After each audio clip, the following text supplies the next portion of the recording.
One more Tom's Tips here. This is from our new moderator that felt a little short shrift earlier when you...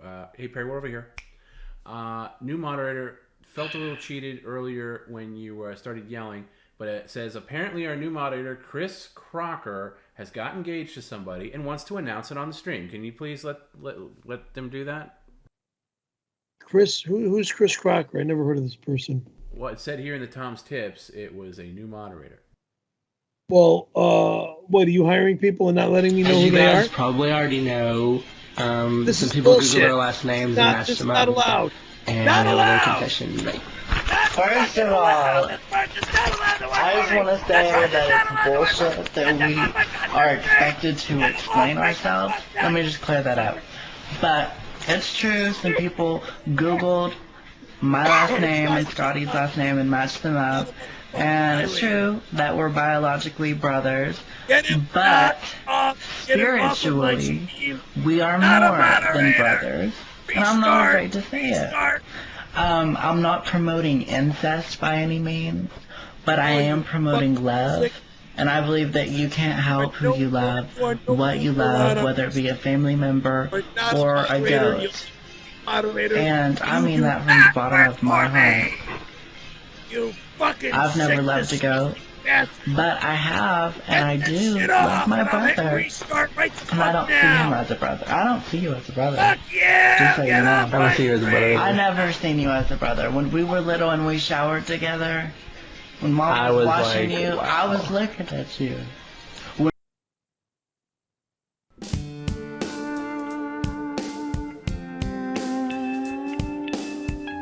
He works 2 days a week for way too much money.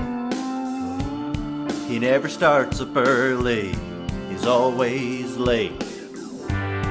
He hasn't gotten laid since New Year's Day in '88. He left his shopping cart down at the mart. He wears a fanny pack. He's a member of ISIS and Al-Qaeda. 2 pickles on the bun, gonna get him agitated. He's got the tattooed arm with the lies wrote on. Said he snowboards on, but he's never gone. He'll never go, and he's never gonna ski. He sits down in the chair, gets up, darts away. Then he fires up the stream. Tip comments start to play, and they say, send food, send fish, he's gay. Send food, 92, 102. Pig of the man streaming all night long, taking me back to the Windy City. He's almost as good as his brother Kenny.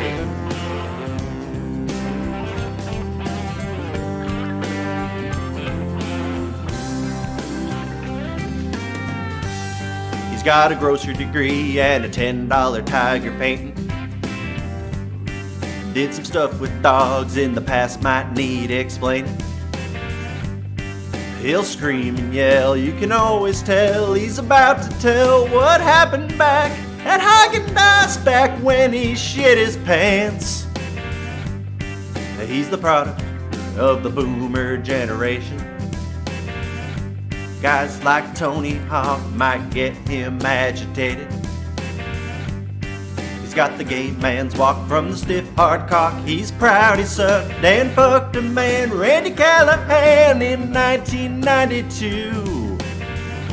He gets up in the chair, then he darts away. Then he fires up the stream. Tip comments start to play, and they say, send food, send fish, he's gay. Send food, 92, 102. Pig of a man streaming all night long, taking me back to the Windy City. He's almost as good as his brother Kenny. Yeah, yeah, soon to be streaming every single fucking night now. Monday, Tuesday, Wednesday, Thursday. Send fish now!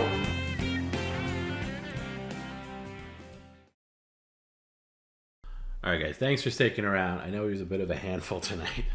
It's fine. Everything was fine. By the way, big shout out. I want to say a shout out to Bob Levy, who doesn't normally hang for the full stream, and he did tonight. I don't know if he's got insomnia or something like that, but thanks Bob for hanging out. And if you're up for a quick phone call, I do want to convey. I mean, I would do it off the stream, or if you want to just do it now. I just want to convey to you that Perry, and this is to everybody else too. Perry's gonna quit this live event about 1,000 times. I said 100. It might be 1,000 times between now and May. He's going to be there. I want to tell you guys, don't feel that you're not going to buy your tickets because you don't think Perry's going to make it. He's coming. Perry's going to be there. Don't worry about it. Perry's going to be there with bells on. Okay? Forget about it. So anyway, I just want to convey that. I know it's probably late. Well, not probably. It is late for Bob because he's on the East Coast with me. It's 4 a.m. Are you doing the BS show tomorrow, Bob? Is that because that's going to be a rough road tomorrow? And if Bob, if you seriously want to at least just call in or whatever, Skype into the weather report with Perry Caravello, whatever we're going to call it, please feel free. You can use all the help he's going to get. He's not getting any from me on Wednesday. So yeah. And by the way, big shout. I know there's a number of people that just hang out with this stream from when it starts to right now. Okay, BS show at 11.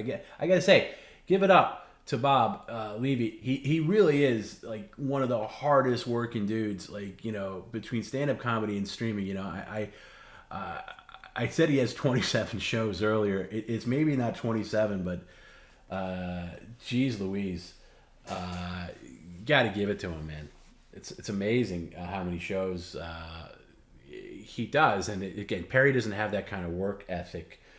I really wanted to reduce the time tonight, but it just wasn't possible with his antics.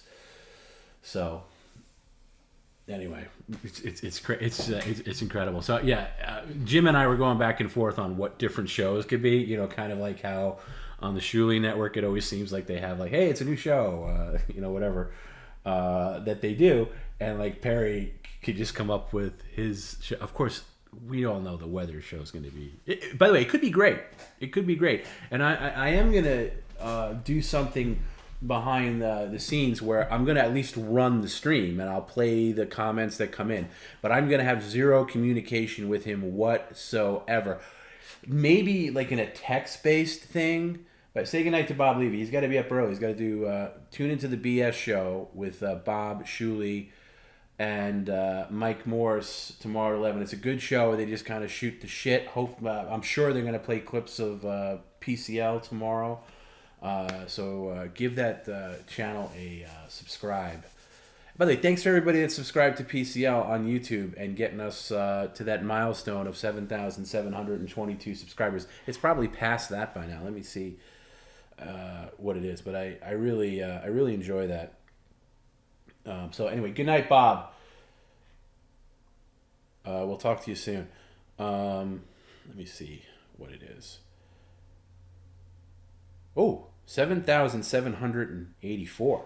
Okay, so we've gone past that considerably. The next milestone is 10K. I would like 10K subs on YouTube. If you're if you're just watching and you're checking in, you haven't subscribed, maybe you haven't committed to it, just subscribe.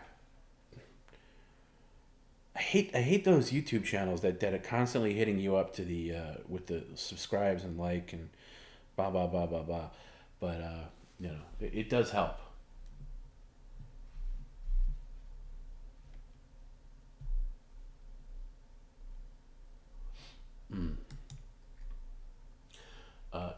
But there's this guy on the YouTube chat. He says Tom made some big money tonight. Even Perry shut down the stream. Tom came running back per usual. We know who's in charge. Yes, me. Thank you. Yeah, no, I Perry and I split the Patreon, but all the money Perry makes from this stream, like the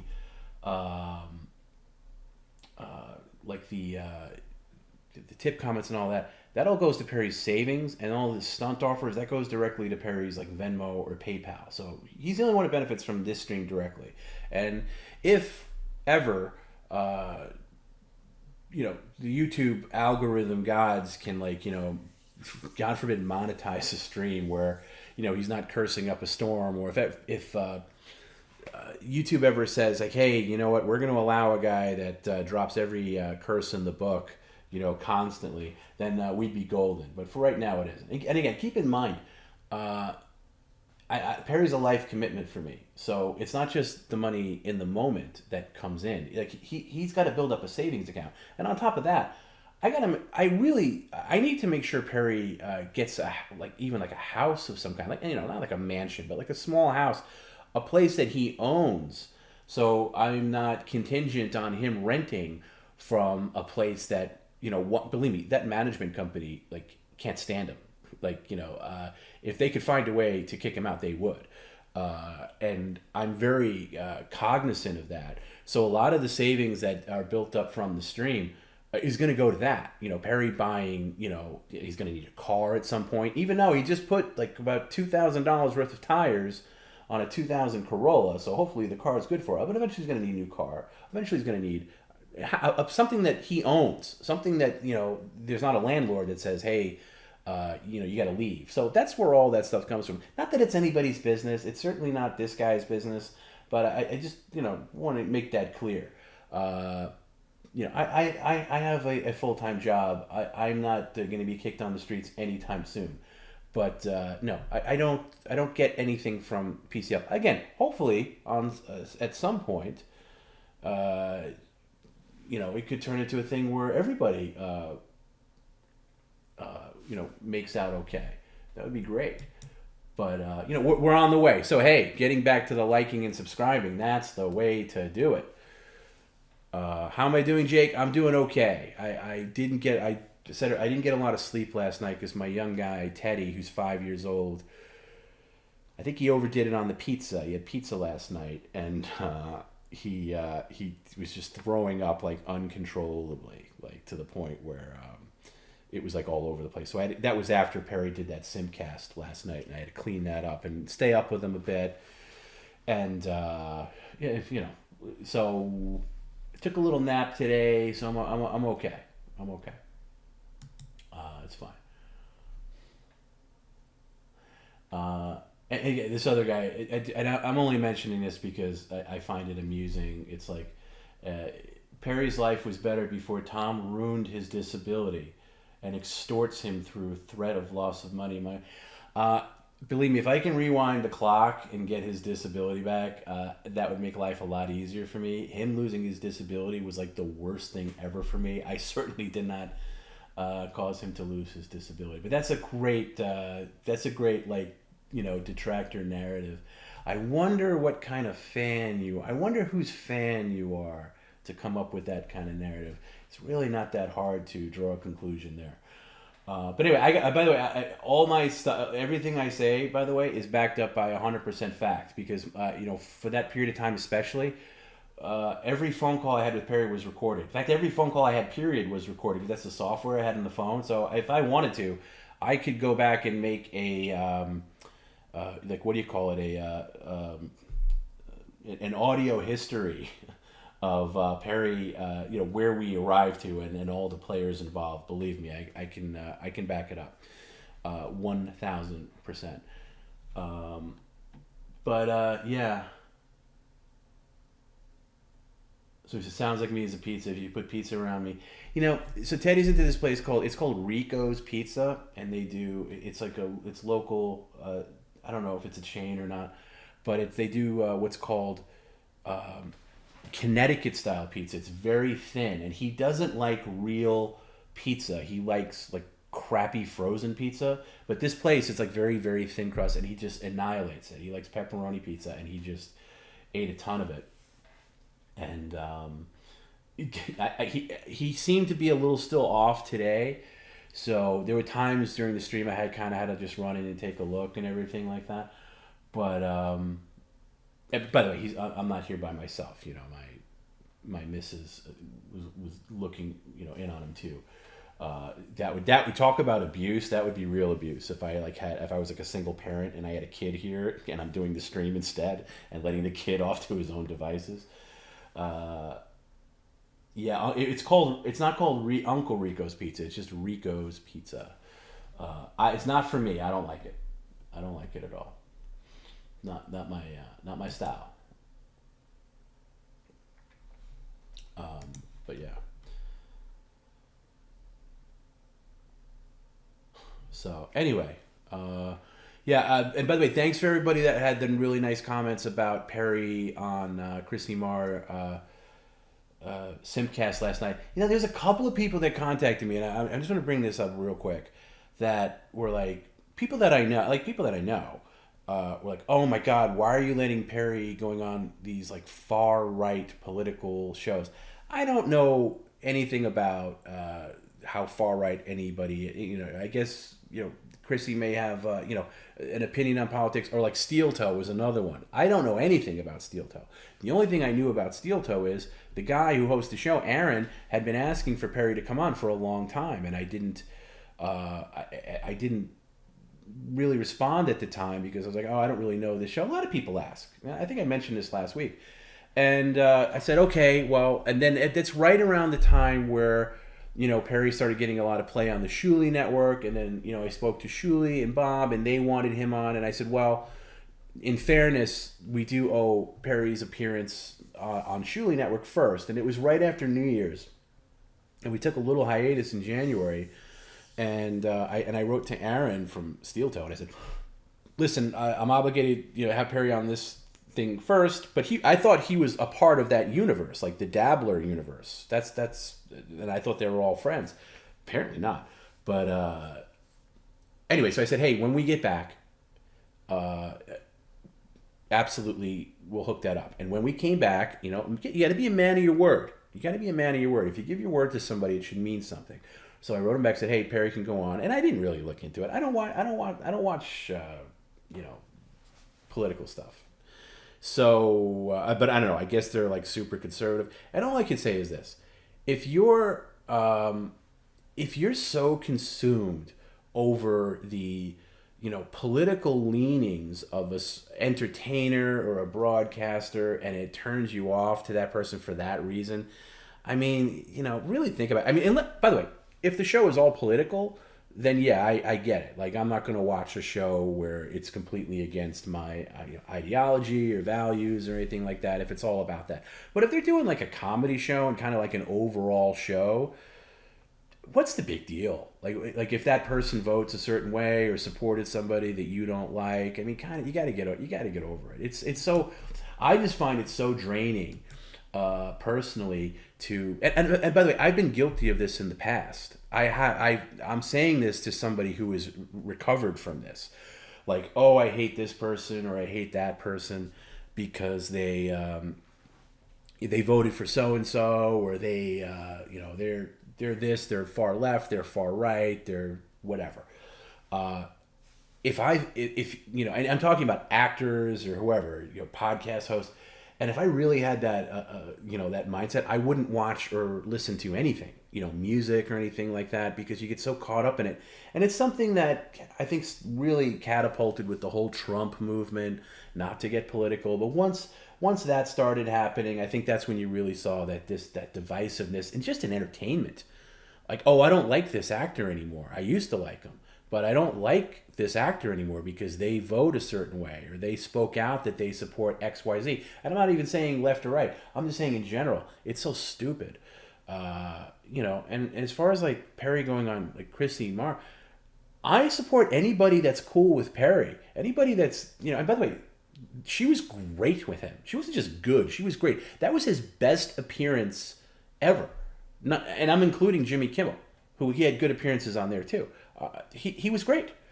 And it wasn't political. I don't know. Maybe they do politics. I don't know. But who cares? Why do you get caught up in that? And I'm not saying you guys. I'm just saying the few people that had a problem with it. Let's just, enjoy. Life is short. Life is short. It can be taken away from you at any moment.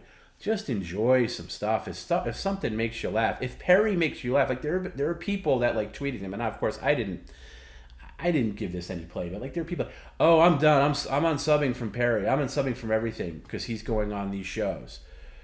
Like, really? Like, if you've enjoyed Perry to this point and this is your breaking point, this is the thing that's going to throw you because Perry is on a show that's hosted by someone who might have a different political opinion than you. I mean, geez Louise. I mean, I mean, talk about mental illness. I think that's crazy. Anyway, so, but I that's not the majority. That's not the majority. That's a very, very, very vocal minority. And, you know, I think the majority of people really liked it. And, you know, and Perry, and by the way, I tell you who liked it was Perry. But yeah, we're apolitical here at PCL. I've said many times, I'm just a complete ignoramus now when it comes to politics. I don't care. I've never not cared as much in my life as I do now. There's more important things in life. But by the way, good night to everybody that's signing off. I know it's very late. I'm going to say my famous thing where I don't plan on staying late. I'm definitely not going to call Perry. I think he was pushed to the brink tonight. I'm not calling him. He's not going to come back on. So you can sign off and know that you're not going to miss Perry. Somebody asked who gives Perry his medications. His doctors. He's on the same medication forever. So yeah, and again, and I don't even want to stir up anything left or right here. I know everybody has their leanings. I've voted for both in the past. I don't vote anymore. I retired from voting. I don't know if that makes me a bad person, but I don't vote because I don't care, and I don't think that I really, whoever gets into office, and I'm talking like the presidency, it's just not going to make that much of a difference at the end of the day. It really isn't. I just think there's so many other places you can go to for politics. Why, you know, can you imagine how insufferable PCL would be if, like, I was political or pushing an agenda, or if Perry was?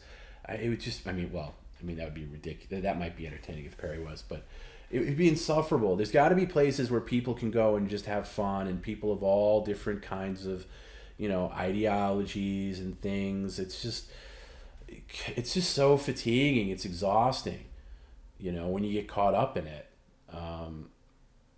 You know, it's just, you know, and I'm speaking from experience because I was, you know, back then, I don't like this person anymore. They, you know, I would think this, like, this person is this, or they're opinionated about this. I don't care. There's stuff, I still find them funny. I still find them entertaining. Yeah. Do I agree with them, you know, politically? No, but I don't care. Yeah, maybe that's the next stream, Perry's politics. I think that would be the end of. I think that would really be the end of PCL if Perry ever did a politics stream. I don't care left or right. It's just bad when Brittany Venti marched with Nazis and streamed it for. I see. That's a thing that I know nothing about. And again, I think the word Nazi is thrown around very liberally, and it's a bit ridiculous. I don't know anything about it. Nor do I care to. So, listen, PCL, and I mean not only the stream, and the community overall is a political free zone. You know, we don't judge anybody for their opinions or whatever you're into outside. Like, maybe people are into whatever they're into outside of this. Just know that when you come here, you leave that at the door. You know, and by the way, if Perry goes on a stream, I guess you guys are really not going to like when Perry goes on Alex Jones next week, because that's going to be a big deal.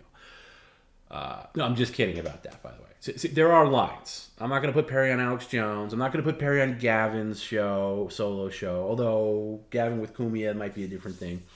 But, yeah, there are lines. But I don't think they're looking for Perry anyway. Kitty Commander, I like this community because we don't try to get into political weeds. Yeah, exactly. You get that everywhere else. Why would you want that here?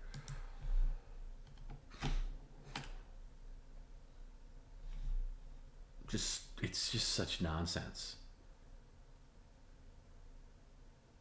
Dude, the Asian chick on the stream the other night was so effing hot. Yes, she was very attractive. All of them, all of them were... I saw somebody saying earlier, like, they weren't that hot. I thought they were all very attractive, very nice, and very good with Perry, and that's the important thing.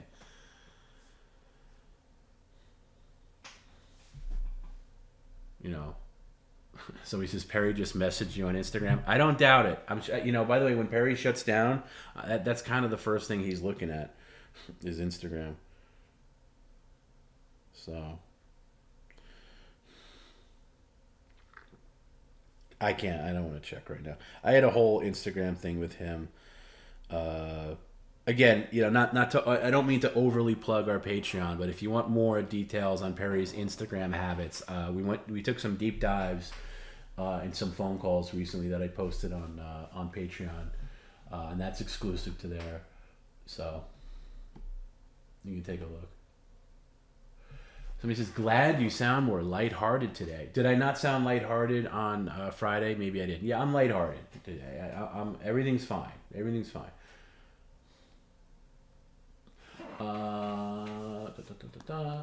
Tom, can I ask Chris a question? You don't have to answer. How does your spouse feel about Perry? She likes Perry. She's not she doesn't watch PCL really, but we'll laugh at clips and stuff like that. She does all the promo stuff and thumbnails. She does because she's a graphic designer. She's got her own business going now, so she's not entrenched in it, but she likes Perry, and Perry's very good. When Perry calls me and I have Teddy around, he's usually, and I say usually, pretty good, because sometimes he does drop in some F-bombs and stuff like that and start screaming about something, but he's usually pretty good. Alex Jones would be too intense for Perry. I agree. I don't watch Alex Jones, but I from the clips that I've seen, I agree.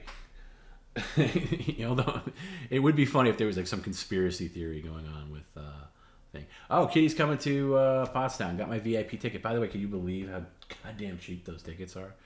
$40. That's cool. And I really wanted to confirm with Bob Levy, and I did over the week, and Perry did as well, because a lot of PCL people were asking, hey, look, we're traveling, we're driving, or some people are flying in for this show, and how much stage time is Perry going to get? Because you don't want to go there. I mean, I wouldn't want to go there as a fan of somebody, and then having this whole other, he's a part of a bigger thing, and then the guy that you're there to see is only getting 10, 15 minutes. It's not going to be the case. Perry's going to be very involved in the whole thing. And plus VIP, you get to meet him and hang out. And there are some little PCL-ish things that we've got planned for it that are going to be it's going to be very good. You're not going to enjoy it. Especially if you're into the whole Dabbleverse thing with the Shuli Network. If you're into both, you're in heaven. But if you're into one or the other, if you're just into Dabbleverse and you don't like Perry, well, you're going to put up with some Perry stuff. And if you're into Perry and you're not into the Dabbleverse, well, you're going to have to put up with a lot of other Dabbleverse stuff. But you're still going to have fun because there's very talented people that are on thing. It's going to be comedy, and it'll just be fun. And like I said, we're kind of using it as a test run for a potential live PCL event. There's no liability to us. We just show up. So obviously it's nice to get Perry to get paid for his time. But it'll be fun. So Vico says, don't miss his 4-minute interview with Perry on May 13th before the show. Hear Perry ignore my questions and possibly send me to the hospital. Yeah, I know. Soviet Goat better come dressed as like a catcher, have the chest plate on and the mask and everything. But I think it's going to be really fun. And now, as I said earlier, the plot thickens because I guess Perry was heavily talked about on today's Anthony Cumia show, who I guess more people will get annoyed with because he can be political. But whatever, get over your political feelings and just enjoy the comedy nature of it. So Perry's been offered to go on the Anthony Cumia show and Chrissy Marr's Wet Spot, which are back to back on Mondays. So, and that's in New York City, live in the studio, not ported in. So while he's on the East Coast, I think we're going to accommodate that. So Perry's not going to be in New York, which means I'm going to drive back with Perry and Jim, if Jim's up for it, and Garrett, if Garrett can finagle out of work. Again, we all have day jobs, so that has to be, we have to make room to this trip to accommodate our jobs to do this. somebody says, am I related to Neil or Kevin Brennan? No, it's just Brennan's a very common last name with the Irish. It's like, it's not quite Smith, but it's up there. It's very common. No relation. No relation to Jerky Boy's Johnny Brennan either. So he's going to be in the studio with, I think not the whole time with Kumi, probably towards the end of Kumi's show, bleeding into Chrissy's show. But I thought that was, when's Perry going to be on the East Coast again? So I thought it would be fun to kind of take him back to New York. I don't know how things are going to work, if we can do a PCL live stream from New York, possibly from my place, not with the setup I have now, because it's just not possible. But yeah, I don't know. We'll get some footage of Perry New York. And again, I know there's a lot of people in and around the tri-state area, the New York area. Maybe we can do some kind of soft meetup, like Monday night or something like that. At least all hang out or whatever. You can meet Perry. We'll figure stuff. If some people that maybe can't make it to Pottstown, we'll figure that out. Is Kumi another right winger? Don't get caught up in that. Why even care what he is? He's a funny guy. Like I did not grow up. Well, not grow up. I did not listen to Opie and Anthony, where, and I've said this before, when they were popular, because I there's something about it that rubbed me the wrong way, and years later I figured it out. I hated Opie, but I always liked Anthony, and I like his Compound show. From when he first started it, I liked it because he was kind of an innovator, where he got booted off Sirius and then started doing his own show on Compound, and I liked it. And there's been periods of time where I've not listened to it. Lately, I've been listening to it again. But it depends on how much free time you have. But forget about the and by the way, even if you're listening to a show of politics, you got a fast forward button. Just get past the politics stuff and focus on the comedy. Who cares? See, that's unfortunately where we are right now. Is like any show host, it's like, oh, how does that person swing politically? Why do you care? Who cares? There used to be a very old school thing where it was impolite to ask about somebody's political leanings. Good night, Cha-Cha. Good to see you. Where like a gentleman never said who he voted for at the, obviously we've gotten long away from that, but there's something to be said about it. Keep your politics to yourself.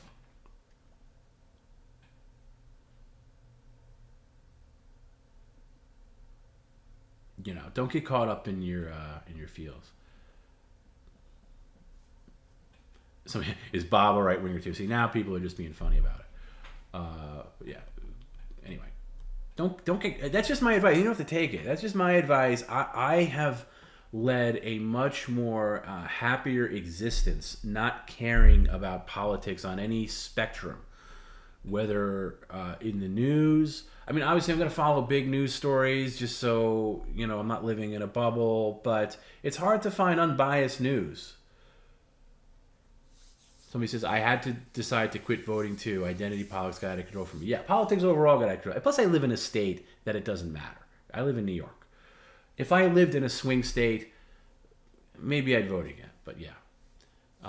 Kitty Commander, very smart. Millennials and Zoomers don't understand not talking about politics, money, and religion. That's a very astute point, and it's true, and it's unfortunate, but maybe they'll grow out of it. I do find Zoomers and Millennials do listen sometimes to older generations. They're very easily influenced, so maybe they can, pick up on people. But anyway, I'm just one person. So because I'll make sure my interview leans left to even Perry's political stance. Communism, Satanism with Soviet Goat. Well, that's it. That's the right thing. That's the right thing. Perry helped Trump get elected. Well, that is true. That is true. So he says, Tom, I got to get in bed. Your time. Good show. Good night. Good night. Yeah, I'm not staying on long. I know I'm not staying on long. I just wanted to hang out and say good night to everybody. By the way, here's a question I have for the PCL audience. When Perry did his rage quit earlier, which is annoying to me, But I tried to handle it as best I could. Is that entertaining for you guys? Like, was that fun? Like, were you guys like sitting there like laughing, like, oh, haha, Perry signed off, or were you annoyed with him and pissed off at him? Like, because it's hard for me to gauge from what the viewers see versus what I'm in the middle of, or what Jim is doing or whatever. So is that fun, or is that entertaining? Because if it's entertaining, yeah, it's going to happen every now and again. That's fine. I just felt like it took a lot of time away, and I shouldn't have said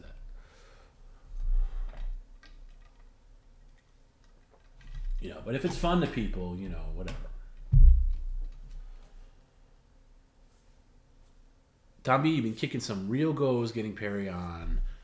Sorry, I missed that. I went by too fast.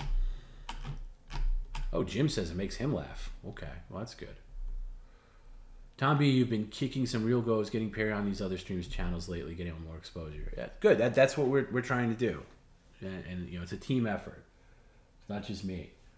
50-50. Some people are annoyed.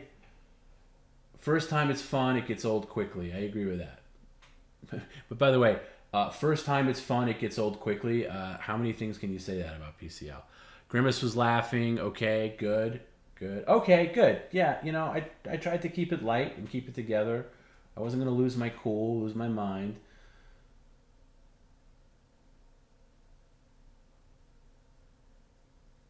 Especially when you get him back and he's like a child. Yeah.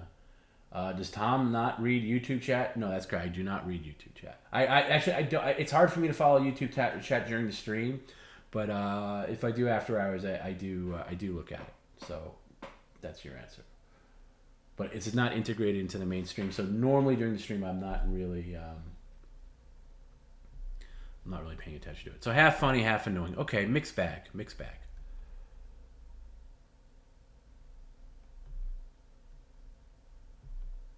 Because for me, it's just very frustrating because I now got to set him up again. I got to log. Like, he can't, as far as like, he couldn't even, I guess he could. If he was trained enough to do it, he probably could get online and like click a stream button or whatever. But he wouldn't be able to run anything. He wouldn't be able to get past any kind of tech troubles. Like, let's say his mic was echoing. Like, he wouldn't be able to fix that in the moment. So that's why... I run things off my end. Because, and think about this, like most streamers that are hosts of their own stream, they're running their own stream. Like, they're running it on their end. Like, this lunatic, he would shut down and the stream would go off the air. It would be done in that moment. And maybe that's a funny ending. But I think for people that still have, like, tip comments that in the tank and they didn't get their play or whatever, you'd be pretty pissed off. I mean, I would be. Do I take super chats from YouTube? Yes, we do. There's a little bit of a delay. What I like to do with that is I don't like, a lot of these other streams, they run off a software called StreamYard. And in my personal opinion, I think StreamYard is a little, it's not for us. It's great for porting in guests, but I think it looks kind of static and stale. Like most of these streams use StreamYard, and it's just kind of boring. They got all these green screen backgrounds, and they're just like four people, like like last night, Chrissy's show, that was StreamYard. We use OBS, and I think our stuff is better. I don't like doing the thing where you put the super chat on the screen and have Perry reading. We did that very early on when we first started PCL, where Perry was reading, and it's just brutal. So what I do is when I see the super chats, I port them into our TTS lady. Which kind of means we're paying for it twice. In a weird way, we're paying for it twice because it counts as revenue when you put. It's weird the way it works. Like, you still get taxed on it, and it still gets taken out. So when we put stuff in like that, we kind of lose revenue. But that's the way we work it. But our minimum is $5. So any super chat $5 or more will get ported into our TTS, where you see the lady. Hear the lady, read the tip comments. Any super chat $5. If I catch one that's interesting, I might read it in the moment. But anything under $5 doesn't really get it play. So that's it. So because his weather stream will prove Perry will shut it down. Show's over in 15 minutes. Well, I don't know. Certain people might make look, it's going to be sink or swim. And here's the deal with the weather stream. I'm really not going to, I don't know. I'm going to have to at least have access to him, like text-wise or something like that, like a producer would, because any show has a producer. So I would be his producer for that. But I'm not going to be on mic. I'm not going to be directing him in any way, really. So he could shut down, and then that's going to be it. I'm not going to get him to come back on. So that's the risk that runs. We'll see. But yeah, if you're a YouTube person and you only watch on YouTube, use Stream Elements rather than the Super Chat, because it's more entertaining anyway, because you get the person reading it to you. Super Chats are just things. Am I getting any snow? I don't know. I don't think so. It was very like rainy and windy earlier, but I don't think so. We've gotten almost no snow this year. I'll do my own weather report right now. Let me see. No, I can see it. No, I didn't get any snow. I don't know if maybe we might get like a dusting or something. I'll have to ask Perry, because he always seems to know about the weather. You guys are gonna get hammered. Yeah. It does say 90% chance of snow. It doesn't say how much snow. Why no call-ins for the show? We did that more than a year ago. We had a whole show dedicated to call. It was called Subscriber Sunday, and if you were a subscriber on Twitch, we called it. We do call-ins. They're included, but there's like I forget the price of it. Yeah, but it's a price. We don't just take calls for free. So if you want to talk to Perry, it's a premium. It's a price. And you can do that. So some people do. Yeah, we do calls, but we don't do a lot of them.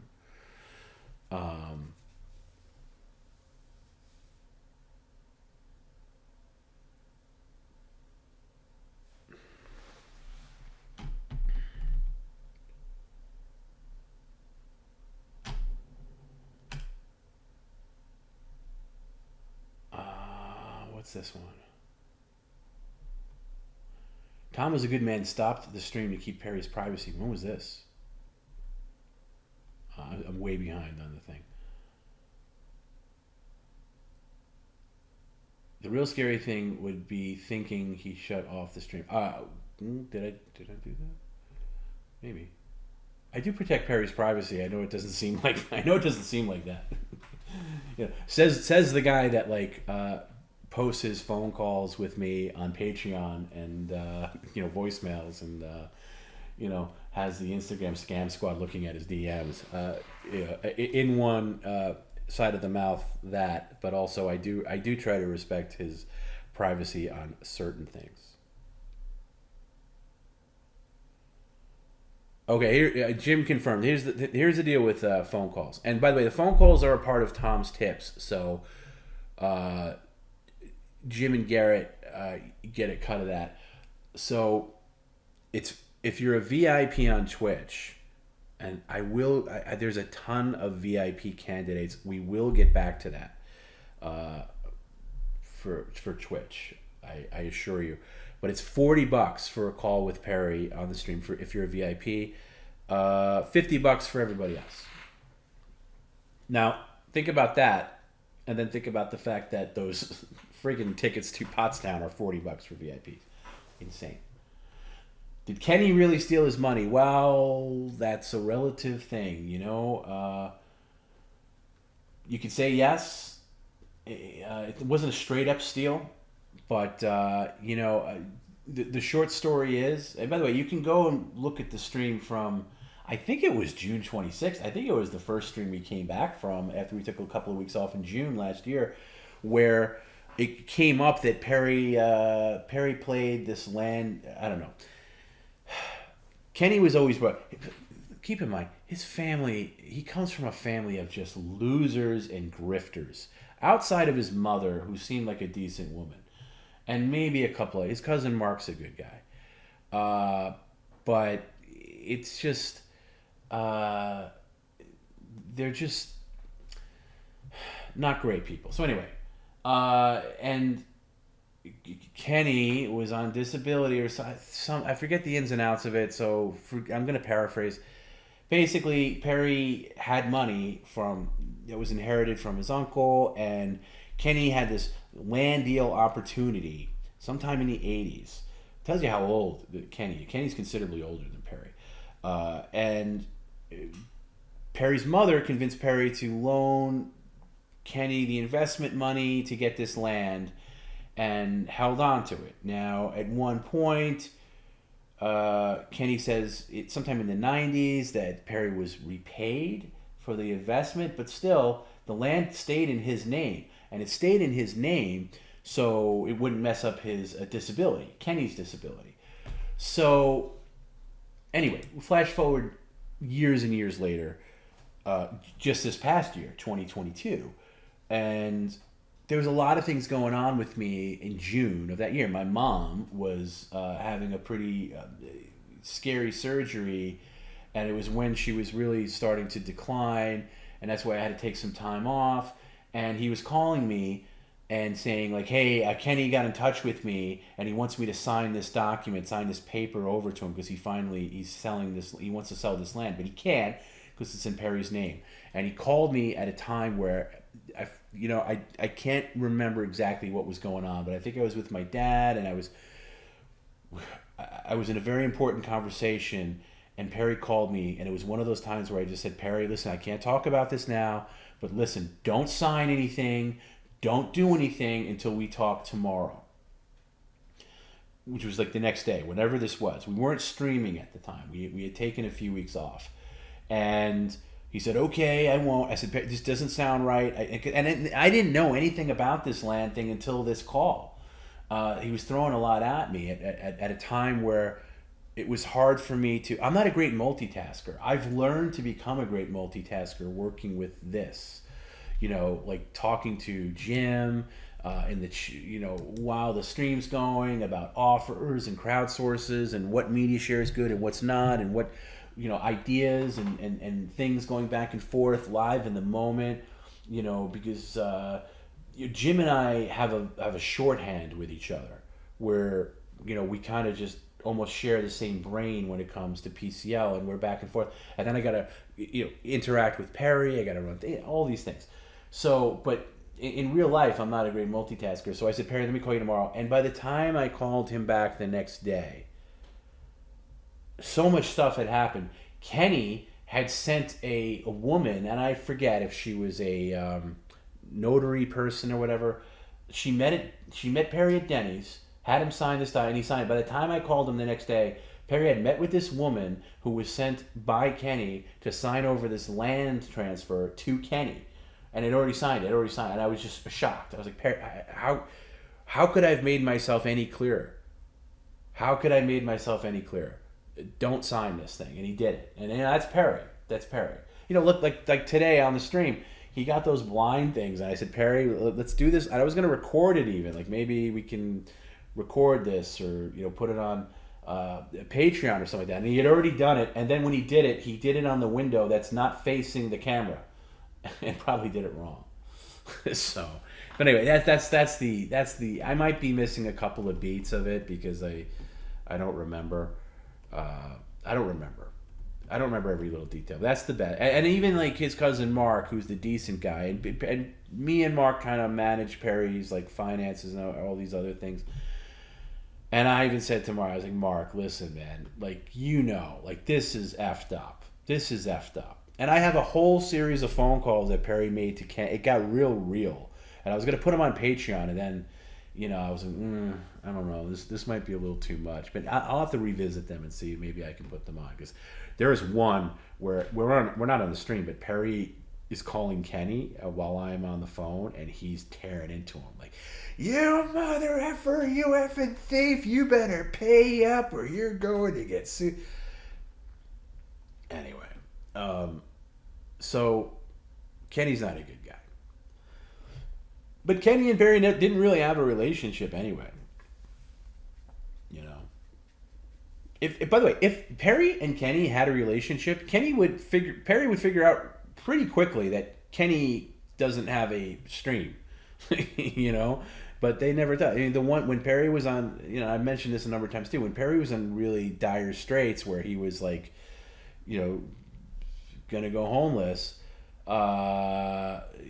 Kenny did offer him to put him up, but it was only for like, you could stay here for like 5 or 6 months and then you got to go. So what a guy.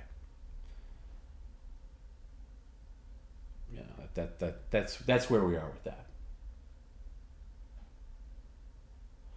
So it just stinks. I'm lucky I don't have a family like that.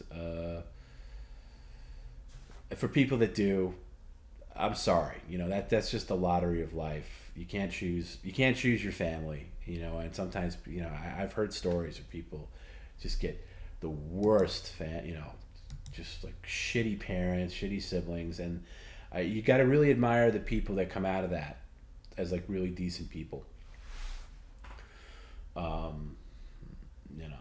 I'm lucky that's not the case for me.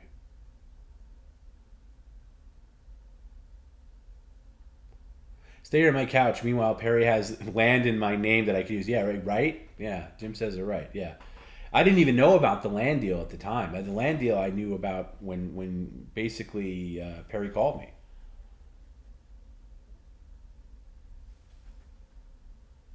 Kitty Commander says, I remember when Twitch had more viewers than YouTube. Now Twitch is... Yeah, I know, but you know what? Twitch is still the home base of PCL. Like it or not. And then as much as I love YouTube, Twitch is still the home base of PCL. Like when Barry does the gaming stream, it's going to be Twitch exclusive. It's only going to be live on Twitch. It's not going to be live on YouTube. Perry could have a streaming house in Arizona. I know. Look, I would love it. You see, that's the thing. Perry is so stuck on, like, he might agree to move to like Orange County or maybe San Diego. He will not leave Southern California. If he would agree to go to like someplace like Florida or Arizona, you know how not easy, how much easier it would be for him to buy himself like a small house, maybe put a down payment or something like that and pay a mortgage. It would be so much easier. But California makes it so hard. It's so expensive. Oh, when Perry left his cam on, that's when I turned on. Okay, I don't remember that. I don't remember. You guys have a better memory of PCL than I do at this point.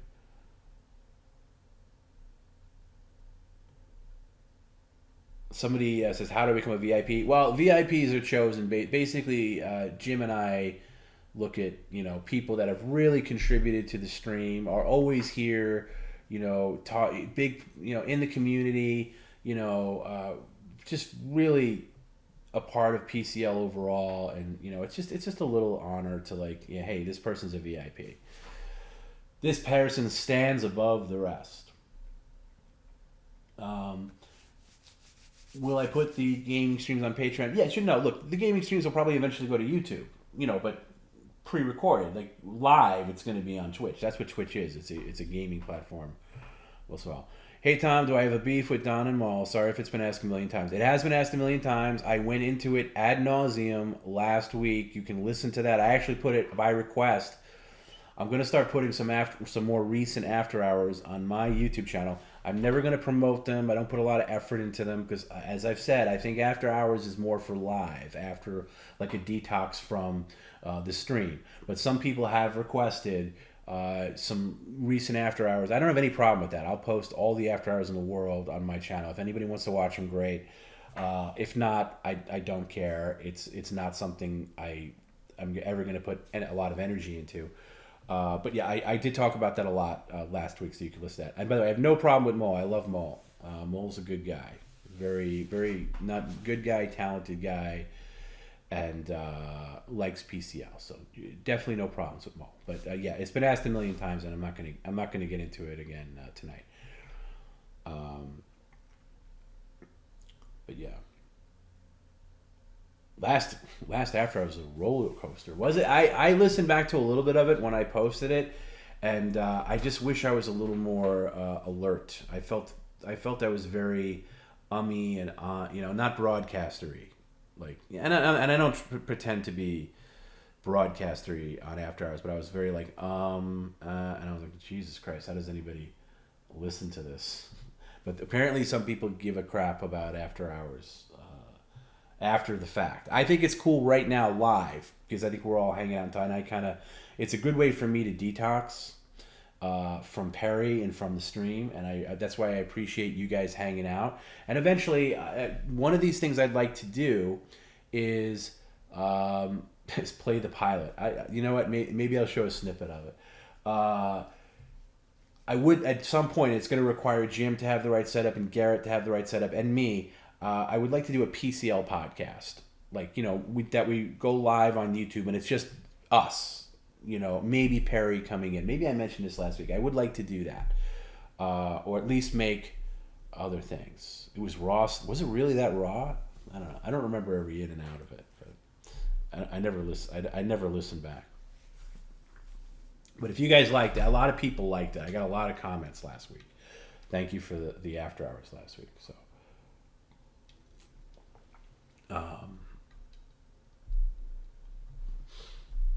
So if you, I'm very gratified that people want to hear me ramble on and just listen to me, because if I wasn't doing this, I'd be playing Mario Kart or something like that.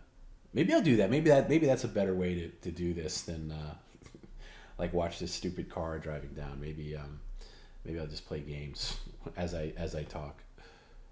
I have been playing a lot of Mario Kart lately because they added all these new courses, and then I realized there was courses added in December that I never realized. So all these other new courses. That's the only people that play Mario Kart. Danke, you want to see the pilot any day you want, bro? You let me know when you're in town, and you come over, and I'll fire it up for you. Maybe I'll bring it to Pottstown. We can watch it. We can watch it in our hotel rooms. No, I'm not going to do that. That would be torture. I stayed up all damn night till morning last week, says this person. What time did I get off? I feel it was like 7:30. 7:30. Why don't I do video for after hours? Number one, I don't have a camera. I seriously don't have a camera. And number two, I've said this before, where I work out of, the room in my home that I work out of, it's not meant to be like a studio or anything. It's just, it was a temporary thing when I moved into this house.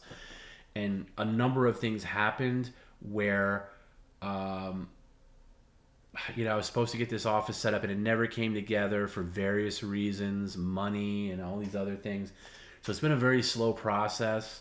I really do want to get, and once that happens, I'll put a camera on and all this other stuff, but I will.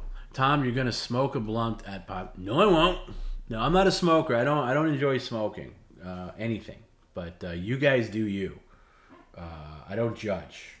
You guys, whatever you guys want to get up to, go ahead. I will have a couple of drinks. Yeah, the Yoshi's Islands course is good. I like the new... the thing about the new Mario Kart courses is they just don't look as good as the real Mario Kart 8 courses that are in the core game. Because they're all ported over from like that stupid mobile version of Mario Kart, which I've never played. So they look a little cartoony. They're not as nice looking. But yeah. Perry said Portugal the Man was a fan of the show. They were a fan of Big Three. I don't know if they're. I don't know anything about. I don't know anything about them at all. I couldn't name any of their music, and I don't know anything. So I don't know if Perry said that. It didn't come from me. I don't know. This is a long shot, but Perry should play Animal Crossing. No, you know what? That's just a little too high end for him. You got to keep your expectations low with Perry and gaming. So it's going to be basic stuff. I think he could eventually learn. Like, look, Teddy, my 5-year-old, can now play Mario Kart. And he's not bad. If Perry can be that as good as him, that's fine. But basic stuff, Pac-Man and stuff. Yeah. I bought a Switch for the Metroid Prime remake and did pick up Mario Kart. Yeah, by the way, all those things are on sale. I got Metroid Prime too. I haven't played it yet. I never played it on GameCube. I never played it at all. I was very turned off when Metroid went to a 3D platform, and I just never bought into it. So I'm looking forward to playing it for the first time. I got to find the time to do that. When I jump on my Switch, I'm always like, I need an in and out game, like Mario Kart or something like, distracting and quick, and move on. Like I remember when the pandemic hit, I was playing I bought all these games on sale, like on I haven't plugged in my PlayStation 4 in like, years, literally years.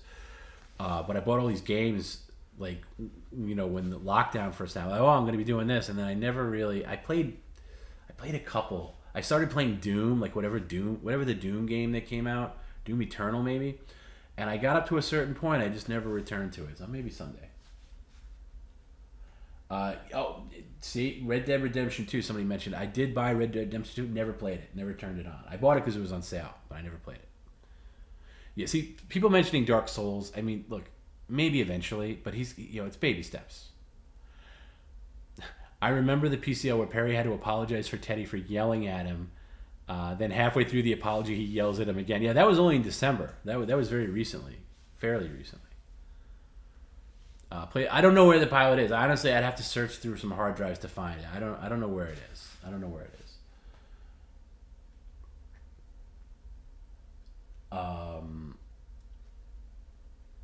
Super Metroid is that's an all-time. Oh, you know what I'm playing? I'll tell you what I'm playing. On the Switch. I'm sorry if this is boring for people that don't care about Nintendo games. They added, like, you can play Game Boy games and Game Boy Advanced, and I never played Metroid 2, which was a Game Boy exclusive game, so I'm playing that for the first time. And I stopped about I don't know. It's been a couple of weeks since I picked it up. I haven't had much free time to play it, but I did start playing that, and I enjoyed it because it was like, I loved Metroid. When Metroid came out, I loved the first Metroid. I'm old enough to have played Metroid when it came out. Like, actually, not when it came out. I think I played it I remember playing it the summer of 1988.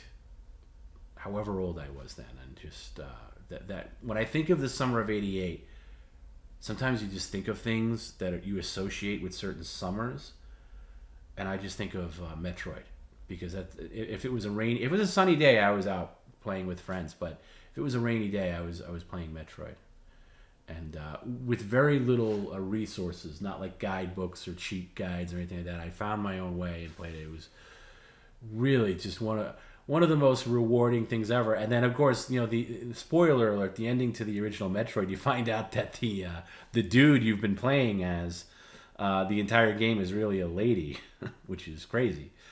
Way before the whole woke movement and women rule, there was Samus and Metroid. No one really, now it's just like, oh, it's no big deal. It was a big deal then, and nobody cared. It was still a great. I remember me and my friends.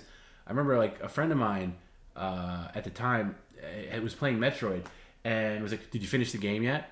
I'm like, "No, I haven't. I can't get past the last, Metroid." Oh, okay. Let me know when you finish. And I finished. And he's like, "You see, fucking Metroid's a fucking girl." I'm like, "Yeah, but it doesn't bother me." It shockingly didn't bother me at the time, but he was like all caught up about it.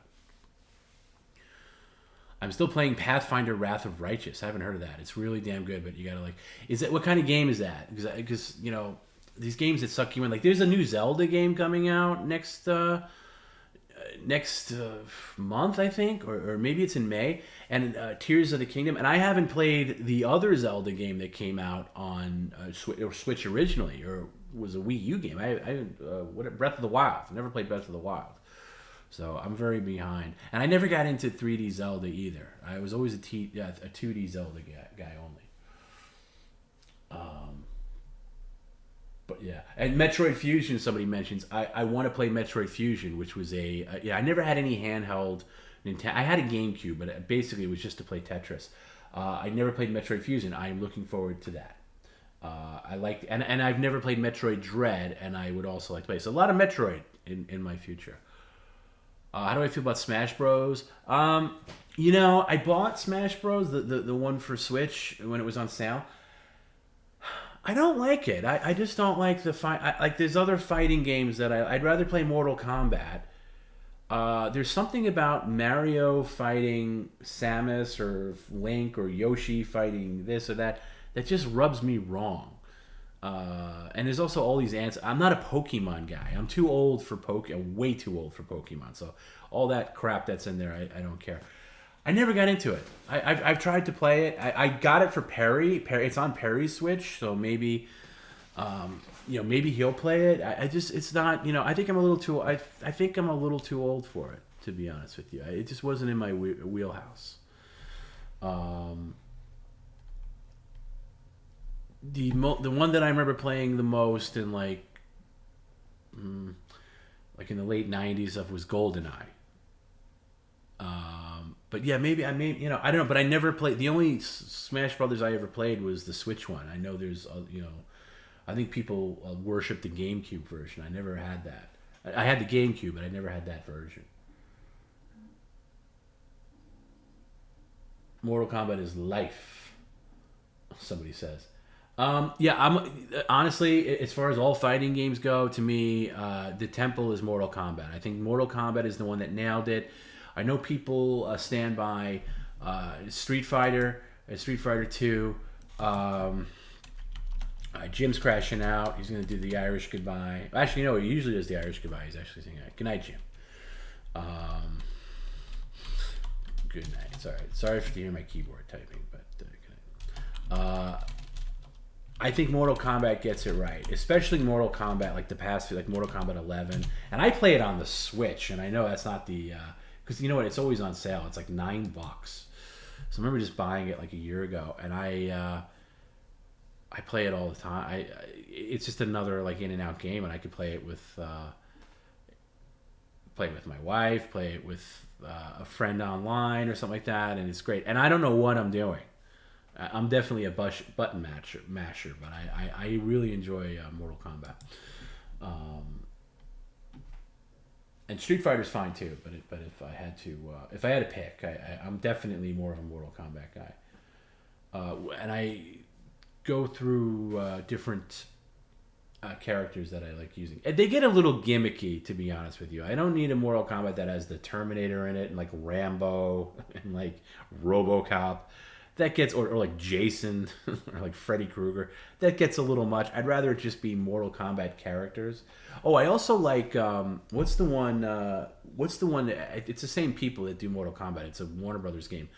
The DC characters, the ones with like Superman fighting Batman. Like why can't I think about it? The name I can't think of the name. Anyway, that's a good series too. Very Mortal Kombat-ish. Somebody will have the name. I can't think of it. This is the time of night where my brain's a little fried.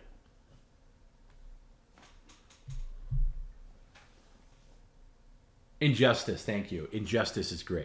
And Injustice is great just for the cutscenes. Go on YouTube because you got. By the way, I think he passed away very recently. Kevin Conroy, the voice of Batman, nails it in this game. It's great. It's like it's like an alternate universe thing where there's a bad Superman but good Batman. It's freaking great. That I really like too. NetherRealm Studios makes both. Yes, thank you. I figured that. Somebody says Soul Calibur is a quality series. I've never played it, but I know of it where I could pick it out of a screenshot. But yeah, I'd be into playing that. It's just. But yeah, again, those are my games where I like that, and I like Pac-Man 99 still on the Switch because it's just like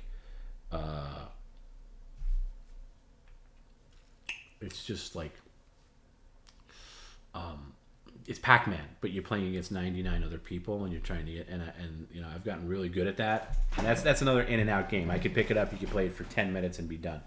Bruce Willis could play as Bruce Willis in the PS1 Die Hard trilogy. Chingy Chingy. Oh my god, I feel so sorry for him.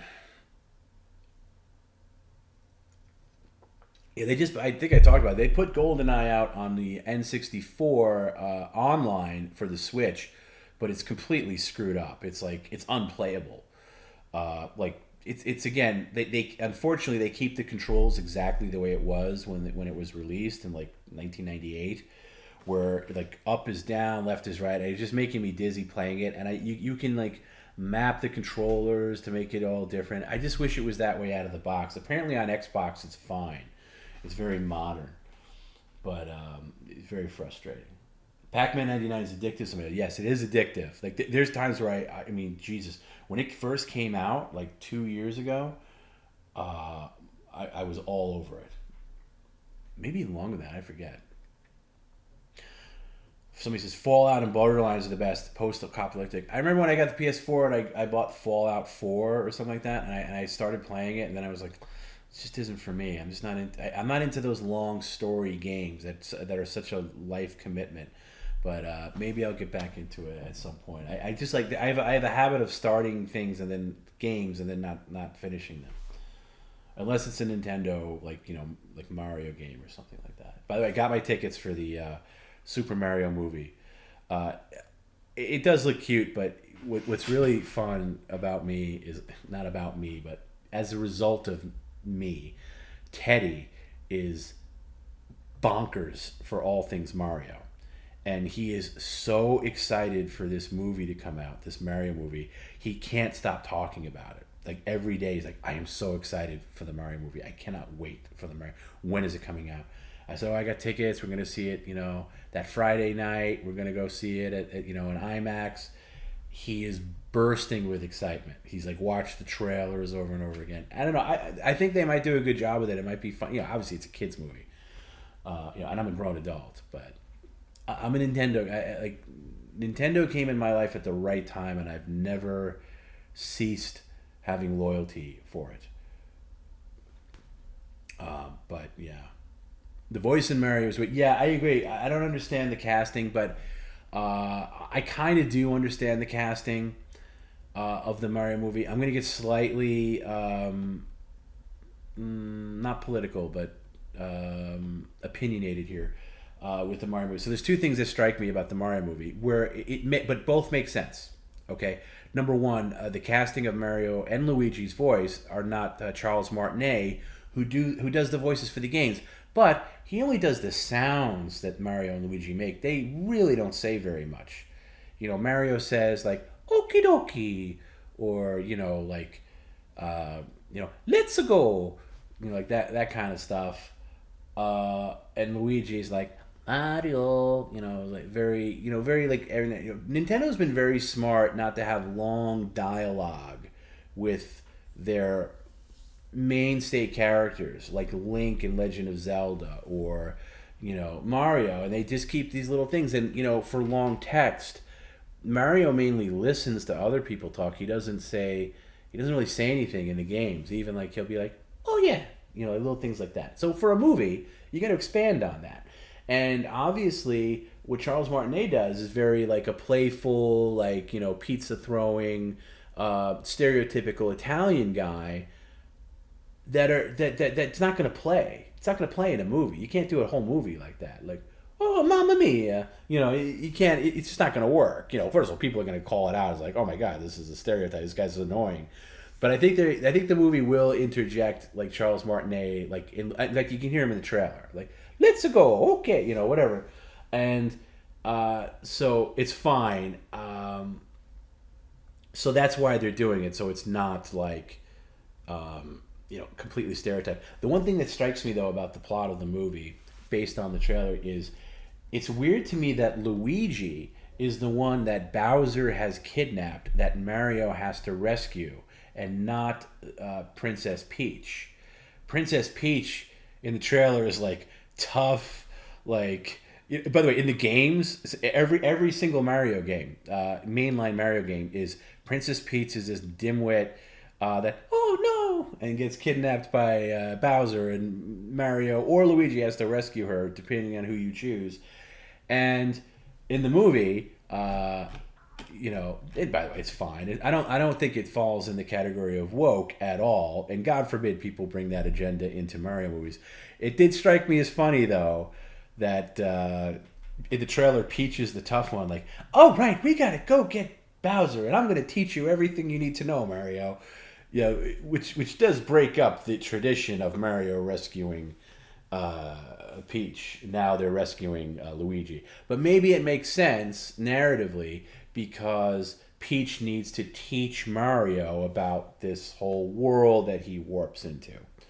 And here's how to do it. Now, how are they going to work in Mario Kart and all these other tropes? Will be very interesting. It'll be cool. I'm looking forward to it.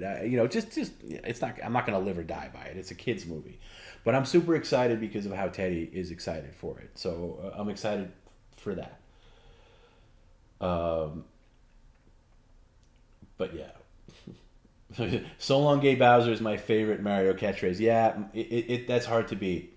I think did they remove that from when they did All Stars on this Twitch? I forget. Because I think they used the Japanese version for that. The Japanese version doesn't have so long, Gay Bowser, because it's not supposed to be Gay Bowser, but it sounds that way. You mentioned earlier that you like Shuli's structure of his network and you're doing the weather thing. I think it's a good idea for PCL just to try to shake something loose, see if something else works.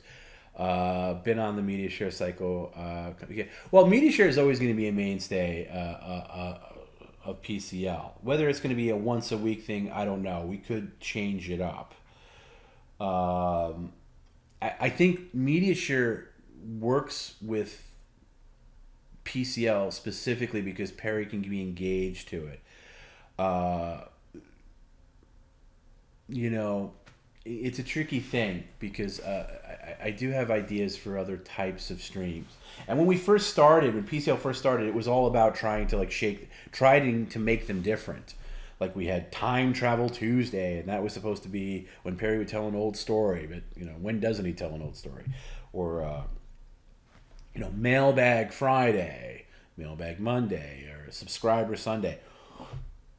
So yeah, I would like to try some different things. Of course, listen to Perry though. It's like I thought it was kind of funny to kind of like riff off of, the fact that on the Shuli network they're always coming up with like 50 shows a week or whatever, which is funny. And by the way, people tune in for them, so it's good. And I think they have a great work ethic.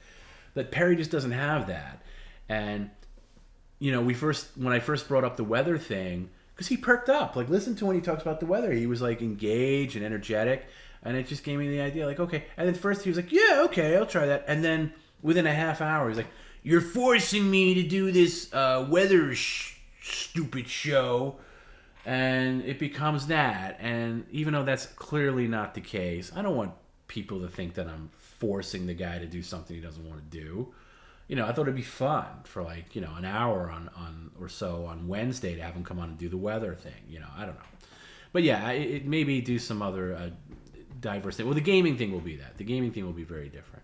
But if people are bored of media share, I could change it up. I don't get the impression that people are. I think it really shows the creativity of the community.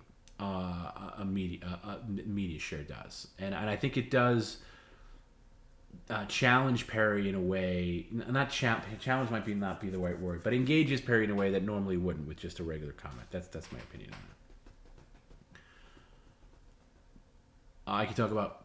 Danko says you can talk about Perry about working retail today. Working in stores fills you with stories. Yeah, that's true. I worked in retail for a while.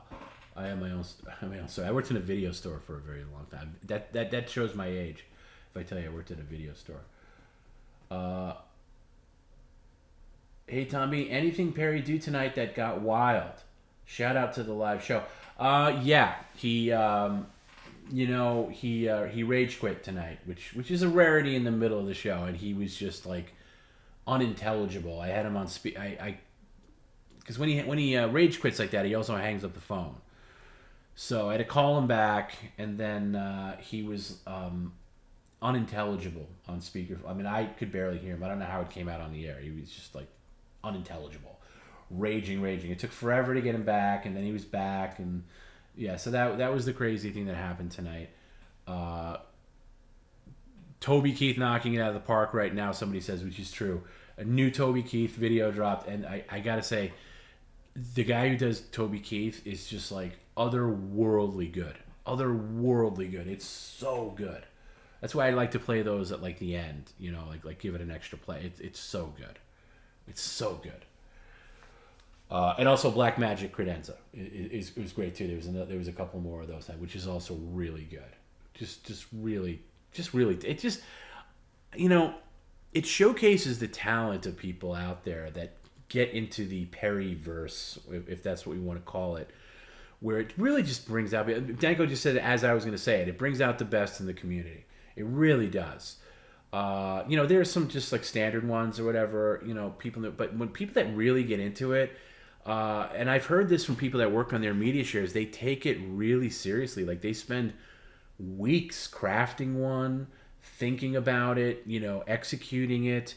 And that's why I really go the extra mile when we're playing them,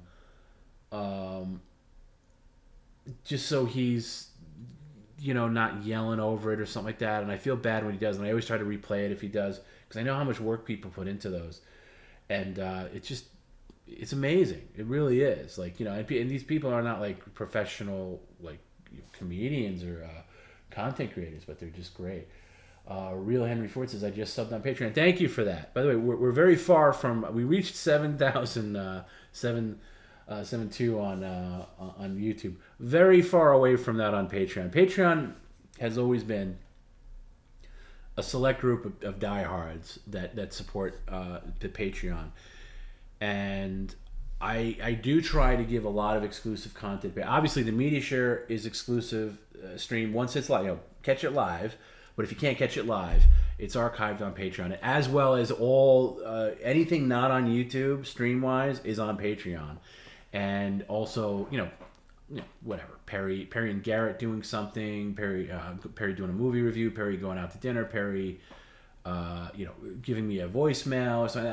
If they're interesting, I'll put them up there. I'll put phone calls up there. And Perry and I split Patreon right down the middle. So that is something I do get something out of, even though it's modest.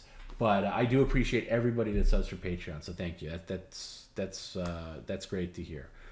And I'm a Patreon of other people, and I'm very judgmental on other people's Patreons. I'm like, why am I paying to see a YouTube video that's going to be on YouTube in 2 days?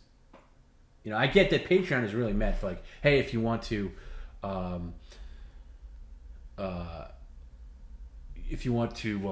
support the creator, then it's fine. But some of them are just ridiculous. So thanks to everybody who signs up for Patreon, is what I'm saying. TomB been working a lot. There is a live meet and greet with the PCL crew, right? No, there is. The Pottstown PA show, May 13th, the Uncle Rico show live. Perry's going to be there. That's a thing to do. And I mentioned earlier, Perry's going to be coming to New York immediately after that, like the next day, because he's going to go to Compound Media to do the Anthony Cumia show and Chrissy Marr show at the Compound Studios in New York City that following Monday. So maybe we'll do something, and I haven't planned it out, but maybe we'll do something in New York, if you're local to New York. So possibly. I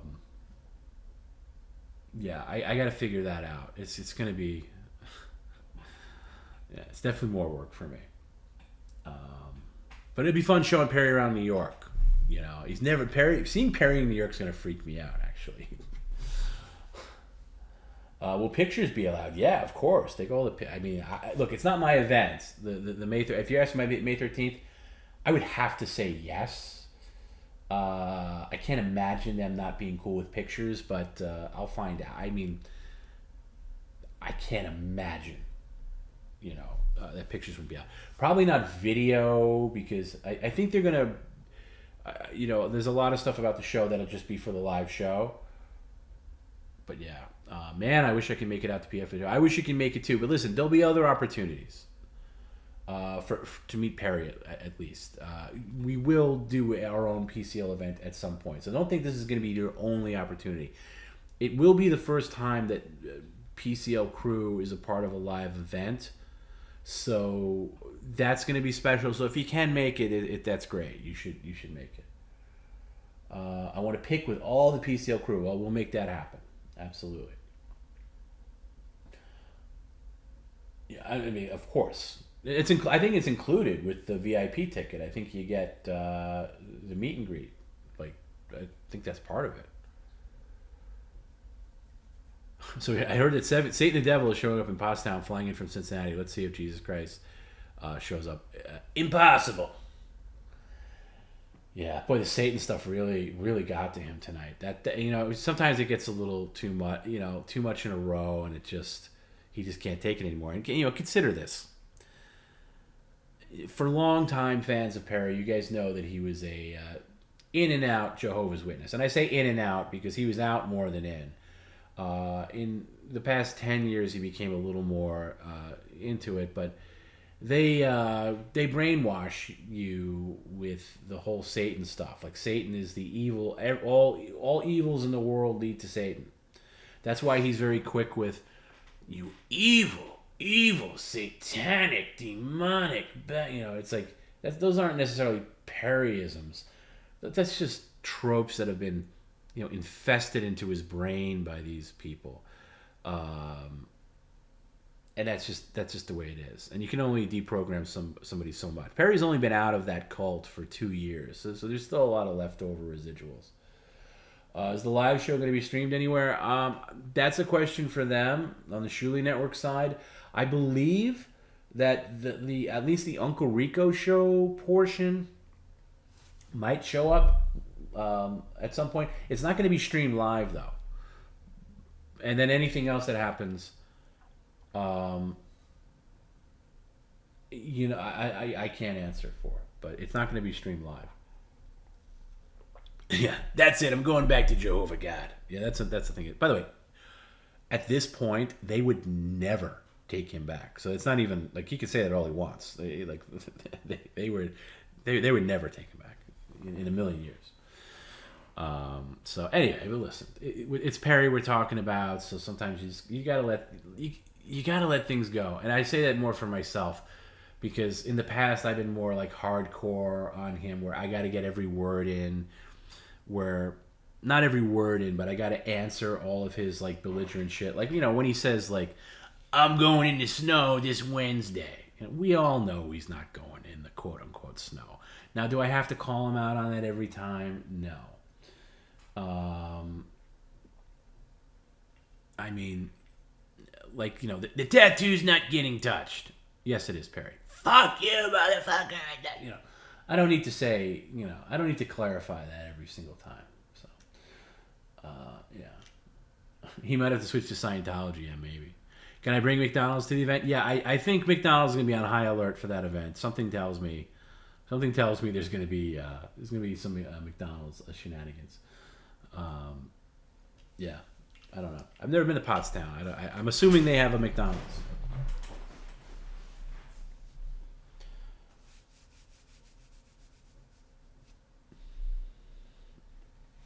So he's saying, what was Perry's drug of choice? That would be crack cocaine, like hardcore.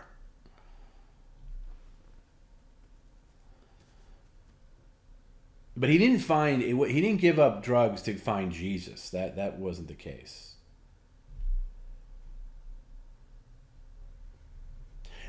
Talk about getting. Do people get tired of the McDonald's thing? Because I know like there's a curve to the McDonald's. Like it's heavy at one point, then it kind of goes away, then it comes back. Now it's kind of like it feels like it's back pretty heavily. Do people get not tired of him getting McDonald's, but do they get tired of?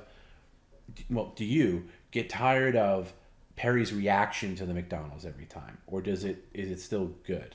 You know what I mean? Like, is it still like him like slamming the bags down and screaming about it and all that stuff? Does that get annoying? Sometimes it's annoying to me. I'm like, all right, we've been here. Leonidas Maximus might be the best name I've ever seen. Hey Tom, I'm heading to work. Good luck. I guess you're where are you? You got to be in like you in the UK, Europe.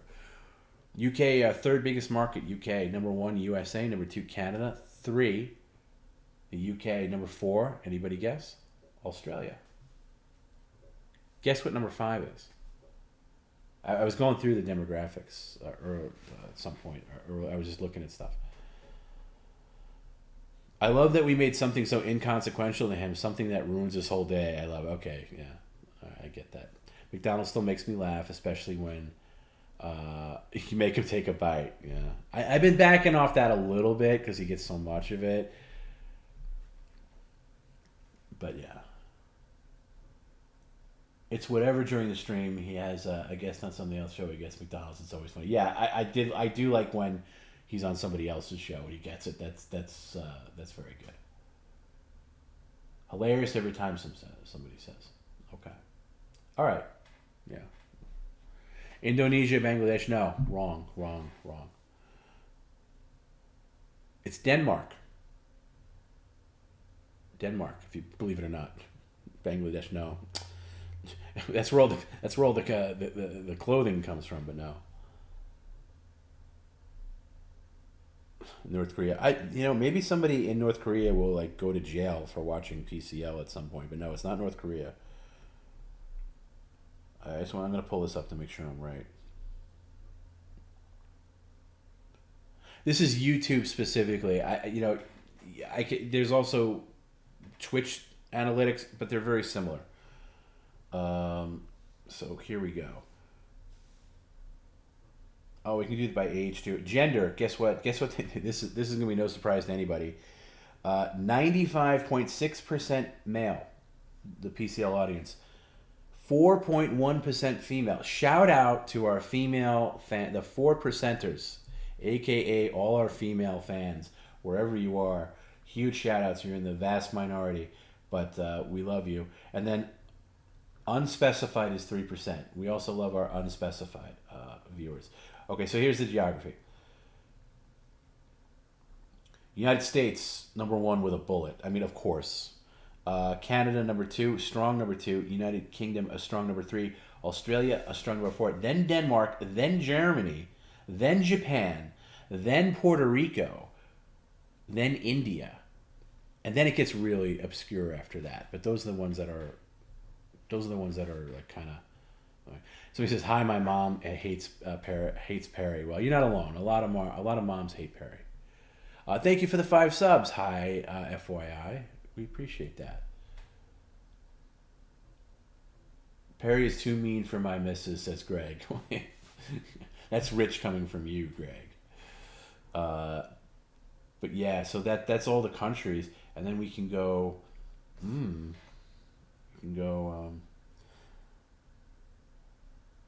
Let's see.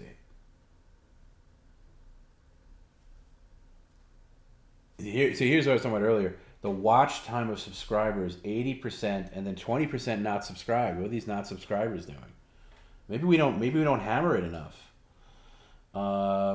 There's a couple other. Okay, here's age demographics. These are interesting too. The number 1 age range is 35 to 44 years old. Number 1 at 37.1%. Number 2, ages 25 to 34. See, I thought that would be number 1. That's 31%. And then we drop down to age 45 to 54, 3. And then 18 to 24, 4. And then 55 to 64. And then 65 plus, it's only a 1.8. Shout out to anybody watching that's 65 and older. My mom introduced me to Perry. Jeez Louise, I've never heard that before. Because you do have the coolest mom ever if your mom introduced. Can you imagine your mom introducing you to Perry? My mom, God rest her soul, never knew who Perry was. Never heard about Perry. She might have heard about Perry secondhand years ago. I think it came up in conversation at like maybe a Thanksgiving or a Christmas. And my sisters were talking. She overheard us talking about, hey, who's this Perry guy? And my mom came in the room and she was like, "Oh, I don't like that. That sounds very mean. I don't like that. Are you involved in that? I don't like that." So, yeah, my dad kind of knows who he is, but not really. My girlfriend thought TomB was a prick until I explained to her that TomB gave Perry all the money from PCL and carried him when he was almost homeless. She now loves TomB. That's okay. If people could think I'm a prick, that's fine. But not. By the way, to correct you, He doesn't get all the money from PCL. We do split Patreon, but as far as the stuff that comes in from the stream proper, like tip comments, that goes into a savings account. I don't know why I'm even saying this. Nobody's business, but whatever. It goes into a savings account, and then the stuff he gets from offers and stuff, he gets that paid directly, and that kind of goes to like bill paying and day-to-day stuff and his fast food addiction and everything else. And of course his $2,000 tire purchases. But, again, you build up his savings, so the structure of it is, so God forbid things go away, he has something to live off. And I would like it to, I'd like this stream, I'd like PCL to blow up so hard that he's able to, again, put a down payment on a house, buy a house. That's my goal for the next 2-year plan, is to get Perry out of the apartment and into a home of his own that he owns, that we don't have to answer to any landlord or apartment management or anything like that. I've still got to work out that delivery system. That's the food thing. It's a very weird setup because I thought I set it up fine, and then when you go to use it, it doesn't work. So I got to figure that out. I'm still going to do that. Yeah. 40% goes to fast food, yeah. TomB been watching for a long time. When those tip pops up and ask a question, are those strictly Twitch? No, it's Stream Elements, which is what we use, to process our alerts, and that works for both YouTube. That doesn't matter where you're watching from. Stream Elements is not associated. You gotta log into one or the other, but it's like Stream Elements / I don't know, whatever the hell it is. I don't know it off the top of my head. But Stream Elements handles all the tip alerts. I don't want to get too clicky here and not find it. But yeah, Stream Elements. So that's why I was saying earlier, like all these other streams, not all these other streams, but a lot of these streams that are like comedy based or like talk based, they use software called StreamYard, which I just think is very static and boring. And that's, but they'll handle like super chats and they'll pop up on the screen. That's not for us. Perry reading super chats is going to be deadly. So it's just not for us. So that's why I like the TTS lady read. Go back and watch like the very early streams. He reads everything. and to me, it's just like nails on a chalkboard. I can't do it.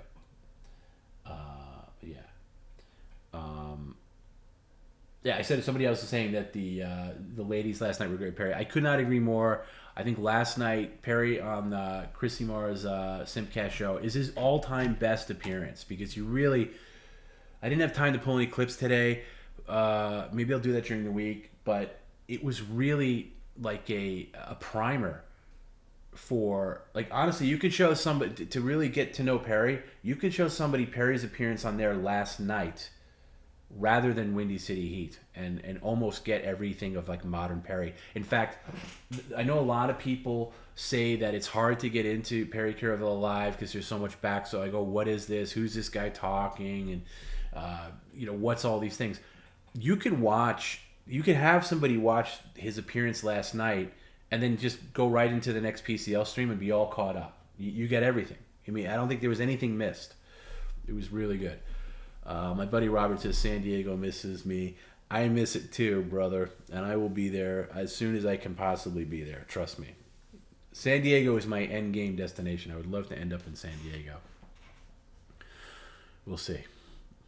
I did try to pitch San Diego to my dad recently because my dad's been having a hard time since my mom passed, and he's going to be looking to sell in the house soon enough, and he goes all over the place at where he wants to be. And I'm like, well, Dad, I kind of live where I live so I can be close to you. So you moving somewhere else kind of screws me.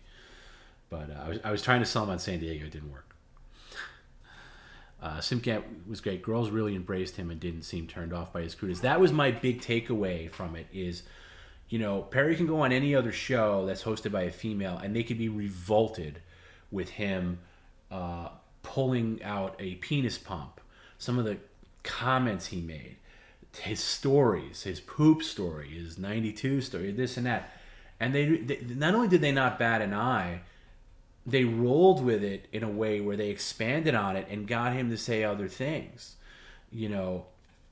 areas that I never heard before. I was fascinated. Just me watching it as an audience member, I was fascinated by it. I really, I didn't know how that was going to go, to be honest with you.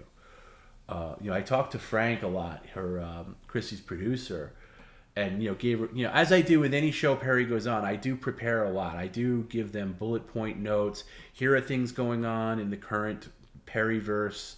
These are some interesting topics, because not everybody watches every minute of every stream. Here's some clips you might want to play. Here's this and that. Just so it's not a boring interview. But they did a great job. It was really good. And if you didn't like it, you're just crazy. And you got some kind of political. If you didn't like it, you got some kind of political agenda, like I was talking about earlier. Get over your politics. Don't judge people because they might think differently than you. Enjoy the comedy of it, and it was really good. If you didn't like it, just you're kidding yourself. It's just it was fantastic. As far as I think, Venti seemed pretty annoyed. Maybe just her lack of personality. I don't know which one that was. Who that was.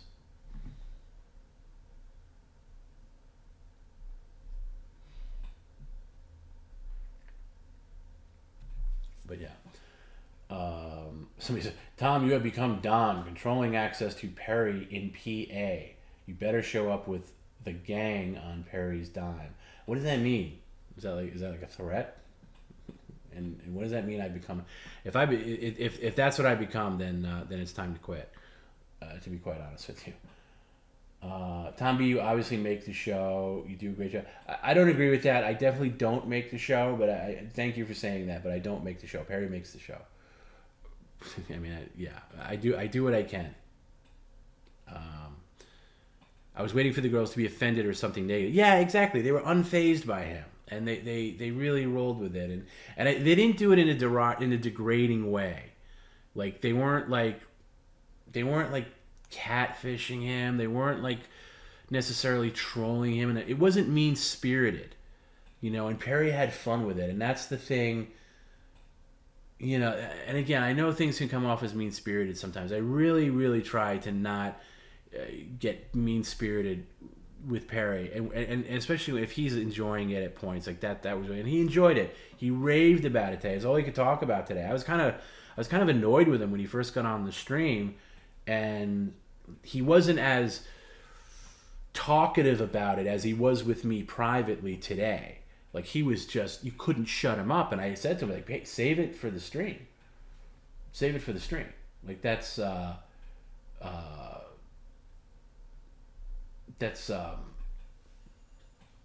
gold, what you're saying. And I thought like he just open up and he just, I don't know. I think he took a nap. Maybe he napped a little too much and he wasn't as talkative, but he was raving about it.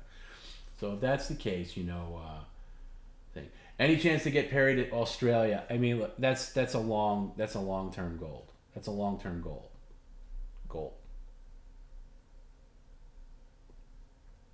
I would say. He doesn't have a passport, so yeah. So that guy says, you know what that means? No, I really don't. I'm asking you. I don't know what it means. Who does the accounting for PCL? None of your business, but it's Perry's cousin, Mark. Not that it's your business. Oh, this is the same guy from before. Okay, sorry. I didn't realize. This is the guy before that was going on and on, and I get it. Perry shut down the whole stream, and Tom ran back like he always does. Yeah, I run back because... I don't run back. It's just... I'm not going to let Perry shut down the stream when other people, have things in the tank, and and I also don't want to get him away with being bad. This is the same guy. I'm sorry that you had to create another account to say that, but yeah. Okay. Good talking to you. Anyway, yeah. I mean, does anybody honestly think that that's going to be a good ending for Perry to rage out like that and just end it? Yeah. No, I'm not going to do that. I have a responsibility. Perry's cousin Mark and I handle. I'm not a finance guy. I'm not. But Perry's cousin Mark and I, came up with a plan when we started this. And again, not for spending money. I mean, you see you see where Perry goes, where he has money. He buys $2,000 tires for a 2000 Corolla, so he does need help for that. But again, long term goals with Perry. And I think a lot of people don't understand the relationship that Perry and I have, where when I say to death do us part, I mean to death till death do us part. I'm with him for life. If PCL lasts another 5 years, great. What happens after that? Now I got to go back into my pockets to take care of him. No, so he needs a savings account, something to fall back. Call it a retirement account. Call it his IRA, whatever you want to call it. That's what it is. Now, this and by the way, I don't have to explain myself to anybody, to Don sycophants, whoever that thinks that I don't know, I ruined the big three or whatever like that. I don't owe you any explanations. But I gave it to you anyway because I sometimes I try to have a decent conversation with people and they just don't want to accept that. So that's fine. I work in the nightclub industry in Australia. Would love to take him clubbing one day. Yeah, where in Australia? So, okay, so here's the question for Australians: where is the big place where's the place to go? Let's say PCL does go to Australia, like Sydney, Melbourne. Like where do you go? Is it Sydney? Sydney. Like where is the big place in Australia? Australians are really crazy about having Perry go down. I'd be totally in on that. Somebody says I'm scared of Perry's going to kill Tony Hawk on that trip.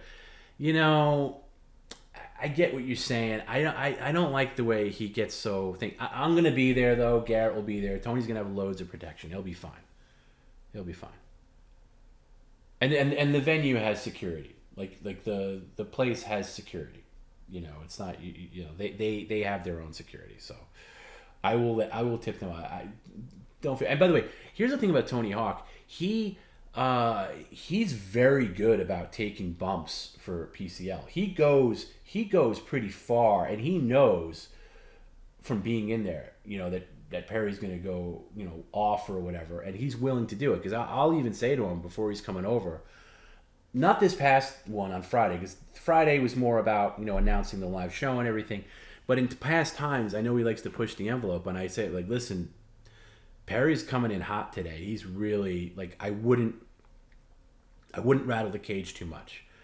And he's like, it's okay. I'll got it covered. I'll play it by ear. And then, he does it. He's very good about it. He's a pro. Tony Hawk's a pro by now. He knows. Yeah, somebody says he's a stuntman. Basically, he's a PCL stuntman at this point. He can handle it. Melbourne to Cindy, says Greg. I'm in Canberra. Did I say that right? Which is tiny. I have a bunch of mates who are massive Perry fans. Okay, so Melbourne or Sydney. That's what I kind of thought going into it.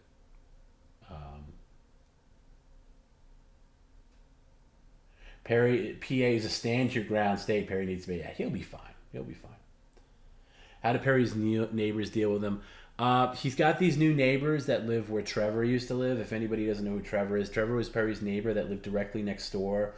Basically, when you look at Perry looking at the camera, the wall where basically the camera is on the other side of that is the next apartment. And Trevor, who was this young guy, hardworking guy, musician, he was going to school. And he pops up in the chat every now and again. He's still around. He was actually a big fan and a really, really as good of a neighbor as Perry could have possibly had doing what he does.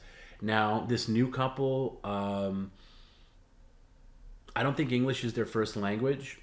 And I think they're very confused by Perry. And I do feel bad for them because I think they, what have we gotten ourselves into with that kind of thing. Henrik says hello from Denmark. I love PCL. We were talking about Denmark because Denmark is the North America, Canada, United Kingdom, Australia. Denmark is the fifth biggest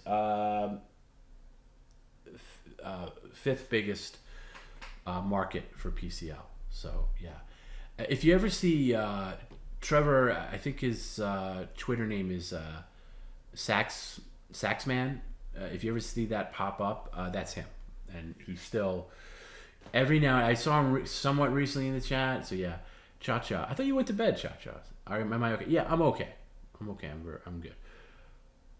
Soviet Goat. If Soviet Goat, if anybody has to worry, it's Soviet Goat. If Perry was choking me, I'd probably laugh myself. Yeah, and that's by the way, Soviet Goat. That's the way to handle it. Laugh. Yeah, protect yourself. By the way, you know, I don't lie. By the way, when I say that he gave me permanent ear damage, not that I don't have any hearing problems, but I have I don't even know there's a name for it, but I have permanent swimmer's ear. In my right ear from when he clocked me in that pool. I still to this day. So, yeah. Any chance integrate Mole into the stream at some point? I understand Big Time back mess. I would love to. He has an open invitation and he knows that. You know, I haven't spoken to Mole in a while. It's been a little while since I've spoken to Mole, but I know he still watches. I know he's a fan of PCL, but it makes things complicated. You know, for various reasons, which I'm sure you could put together. I would love it. I'd love for him to come over. I'd love for him to do a TomB week. And maybe time will tell. Maybe, hopefully in time. Maybe I can't make any promises, but yeah, believe me. There's no bigger fan of Mole than me. Well, maybe there is, but I'm a very big fan. Hey, Tommy, have you drop my address so you can send me some good food? There's ways to do that without giving the person's address, but yeah, I didn't even. I didn't eat. It's one of those. This is one of those streams where I didn't eat, and I'm feeling it now. I should have ate, but it's hard to do. How was Perry's cart-narc? How set up was Perry's cart? Not set up at all. Set up in a point, and I think this gets repetitive because I've answered this a number of times, but cart-narc, Agent Sebastian's a big fan of Perry, and but he's very dedicated to. He takes cart-narc very seriously, so he's never gonna stage anything like that, and neither would I. In terms of that with Perry. So all I did is just tell him where Perry was going to be. Like when Perry was going out shopping, he'd tell me. And sometimes he didn't. I'd be like, oh shit, I wish he would have told me. So the cart-narc episode, the actual cart-narc episode, the fanny packer episode that everybody sees, that was like the 5th attempt. Because there were other times where he monitored Perry, but like for instance, the time before that, there was like a Vans parking lot, and Perry parked far away because it was a crowded parking lot, and then he did abandon his shopping cart, but the wheel was busted on the cart, and Agent Sebastian didn't approach him because he didn't feel like that was a fair scenario because the wheel was busted. And he said, you know what, I can't fault somebody for abandoning a cart if it's a faulty wheel, because then you got to drag it all the way. So Perry did move it off to the side or whatever, but the wheel, it was busted. So there was that. And then there was another time where Perry put his cart back because he parked right next to the rack. And then the first time is the one that you see on Perry's channel, where he's not cart-narc, he just delivers him a fillet of fish that he did as a backup because it just didn't work. I forget why that didn't work. I think Perry put his cart back. And he still wanted to get something out of it, so he did a McDonald's delivery at the time, which was last fall. I'm talking fall of 2021, where the McDonald's thing was crazy. So he delivered a fillet of fish, and he gave me the footage. And he said, "Oh yeah, you can put this up." Now putting that up made his fan base "Oh, cart-narc's a stage because he met Perry before," and they don't understand. Perry has no memory of that encounter, and the one encounter was in November. The only time the McDonald's when he wasn't doing it as cart-narc, and then the actual cart-narc that was on cart-narcs was in January of last year. So yeah, but he takes it very seriously, and my mistake was I didn't realize how big that was going to be, and Perry recorded some footage inside Costco, and I took the footage that Agent Sebastian gave me, and I edited it with that, and I put it all together. In hindsight, I just should have put the McDonald's delivery up, because the stupid stuff in Costco I think is useless. And it's one of the most popular videos on PCL actually. I just let me integrate it with this, and then when you integrate it, it looks like, oh, why is Perry's first person perspective now edited with this guy delivering McDonald's? Well, that was me, because I just took the I just took the things and put it together. So anyway, so I'd like to do another one at some point. I'm also trying, behind the scenes, I've also applied Perry to go on a lot of these. I don't know if I've said this before, but I'll say it now. Daytime judge shows, like, Judge Jerry Springer, Judge whoever. Judge Judy's a little high end, but like Judge whoever, all the judge shows I've like applied to on Perry's behalf. Perry wanted to sue. Perry really wanted to sue the cart-narc because he felt like his car was scratched, and then it's like, what if I actually went on a daytime like judge show, and it's Perry and Agent Sebastian on one of these, like, I think Steve Harvey does one. I think that would be magic if they're on a judge show together, and and Perry's telling why he hates the cart-narc, and the cart-narc's on. It could be great. So I don't know, that might happen. So anyway, that's the answer about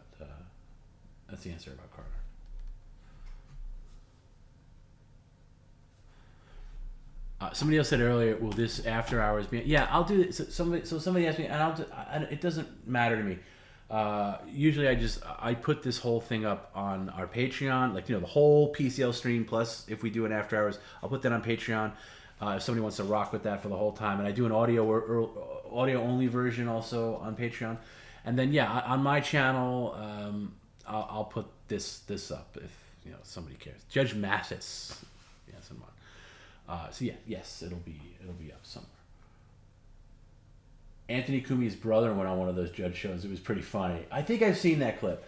So I just think I think it could be hysterical. Sebastian could countersue for the McRib. So what? Why am I not thinking of the McRib thing? Was the McRib thing at the Costco parking lot? I get them confused. Yeah, is that when he's throwing McRibs at him? Okay, that's it. Do I find myself saying kindly and respectfully, unironically in discourse? I do find myself saying kindly, yes. Sometimes I say it like satirically to somebody who doesn't know Perry, and it makes no sense. But sometimes I do say kindly, especially when I'm searching for a thought. I said it to my dad recently because he was just going on. I was just kind of trying to cut him off and get to the point. My dad has a hard time getting to the point, and I was like, Dad, can you? And I couldn't. When sometimes you're searching for a thought. And I can stammer at times when I'm searching for a thought, but I was like, can you kindly just tell me what you're trying to say? And that's a very Perry thing to say. So I do. The McRib was put in his windshield. That's right. Okay, sorry. Yeah, that's right. He hurled McRibs at him.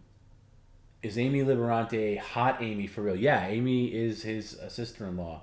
As far as I know, I don't know if she's still married to his brother. I don't know, but I only know of Amy through Perry. That's my thing.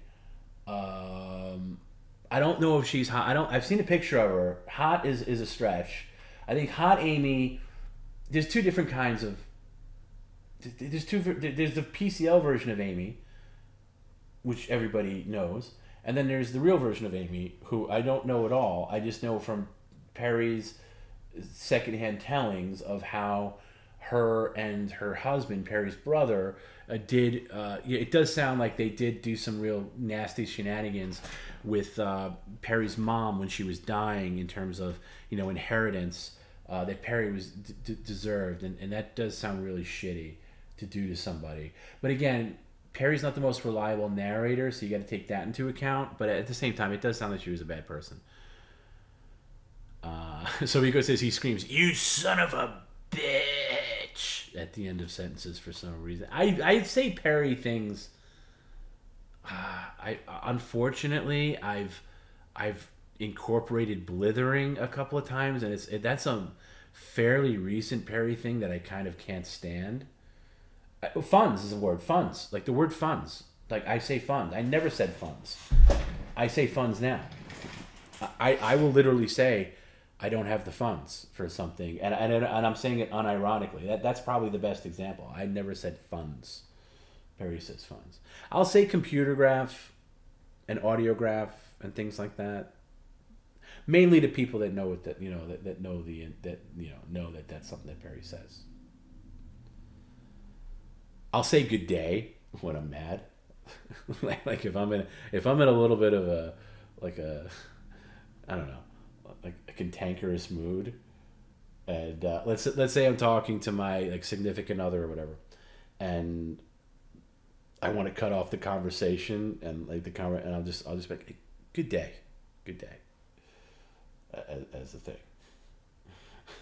Greg says he screams, "How dare you!" at his girlfriend all the time. Yeah, there's probably a lot more that I do that I don't even matter, like this matter. Like, yeah, can we get back to the streaming matter? Or whatever. Yeah.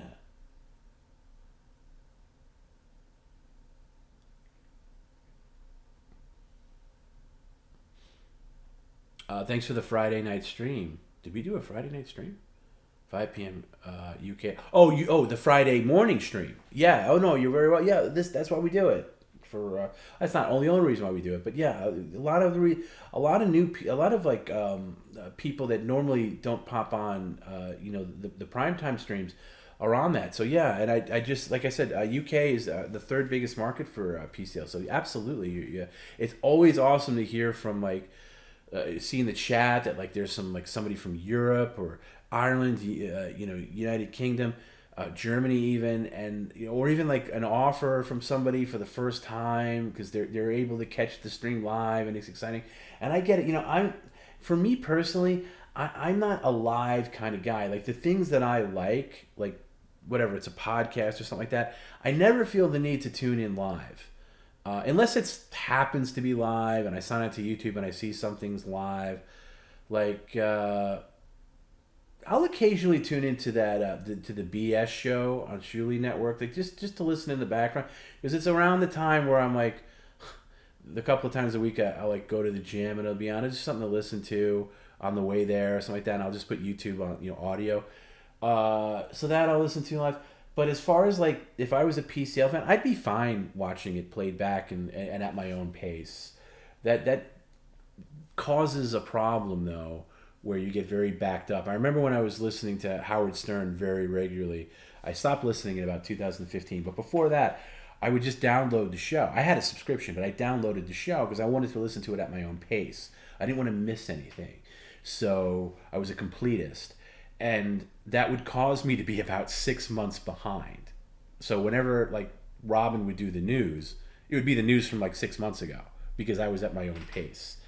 But I do very much respect people that need that live. There's something about watching Perry doing something live, opening mail live, commenting on something, and it's live.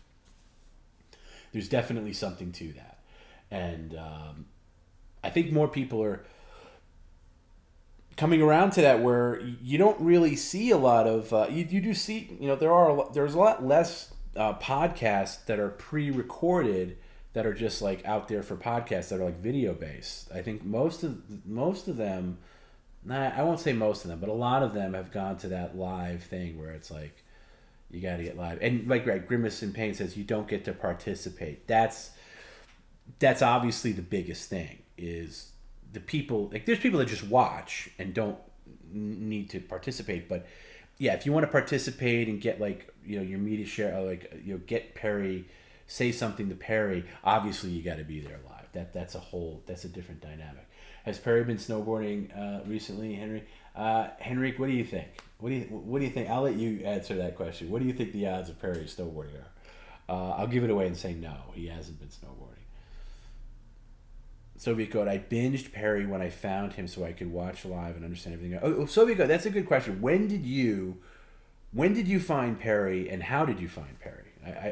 I find that very interesting because you're obviously as diehard gets. So maybe I want to say you've been around for maybe a year and change, but I don't know how you found Perry. I'd be interested in that. I like Perry's Back East because my parents say that. Yeah, I know what Perry's going for with that. Like, well, back east they do this, or when I was like, I know I kind of pull his leg a little bit with that, but it does really. It gets annoying. Was like, well, I'm going back east because it does imply that you've been here already, and also the ridiculous thing of calling Chicago back east is nonsense.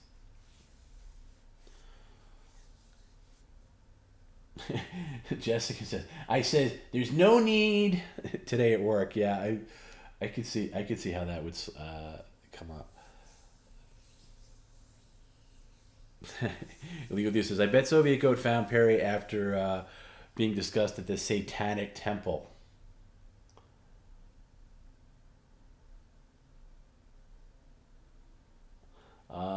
The show is rugged, has different characters, and is always unpredictable. PCL can run and will fly to the moon. Well, yeah, maybe that'll be the last meetup on the moon. Perry on the moon. Streaming from the moon. I've been following Perry since Big 3. Still learn new things about him almost every stream. You know what? Me too. I mean, the whole thing with him hitting the dog a couple of weeks ago, that was news to me.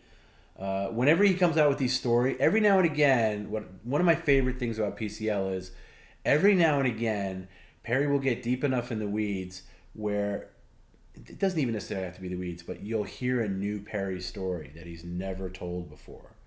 And that's always that's always great to me. I found Perry in a live stream fail clip where he blew the ketchup onto the ceiling. So I'm late to the party. That's not that late. That was last December. That's interesting. Okay. I always like the people that sign. Like, God damn, this is still going. I know. I'm as surprised as you are that it's still going. William Randolph Hearst III warned that it would be addicting, and he was right. Yeah. Although I think, that's the problem with Gavin, is he was addicted for a long time, but his addiction, I think it was almost going to ruin his marriage because his wife hates Perry and at the time hated Big 3, hated the whole Perry thing, and basically threatened hey, listen, you're a father, you got to take care of everything going on. And he just kind of broke cold turkey. So that's why, whenever Gavin speaks about Perry, whether it's on Kumia or elsewhere, he speaks like an authority, but he's very outdated in his Perry lore, and that's the problem with him overall. And by the way, I like Gavin, but when you're a public speaker like that, when you're somebody who is constantly talking, and you try to be comedic, you have to come off like you're a expert on everything and you know everything, and the problem is he doesn't, and I know for sure he's wrong all the time about Perry, and God knows what he's wrong about on other things. Guess I got to call off work tomorrow. Listen, don't call off work because you listen to my nonsense. Listen to this later. I'm gonna get going anyway. Please. Gavin's true addiction is alcohol. I can attest to that for sure. Gavin tried adopting that screaming ginger kid. Yeah, what was that guy's name? I remember he had him on his old Compound Snow show. I never know. Gavin is a right wing. We're not getting into that. We're not getting into right wing, left wing. This is apolitical. This is a no political zone. I know what you're trying to do.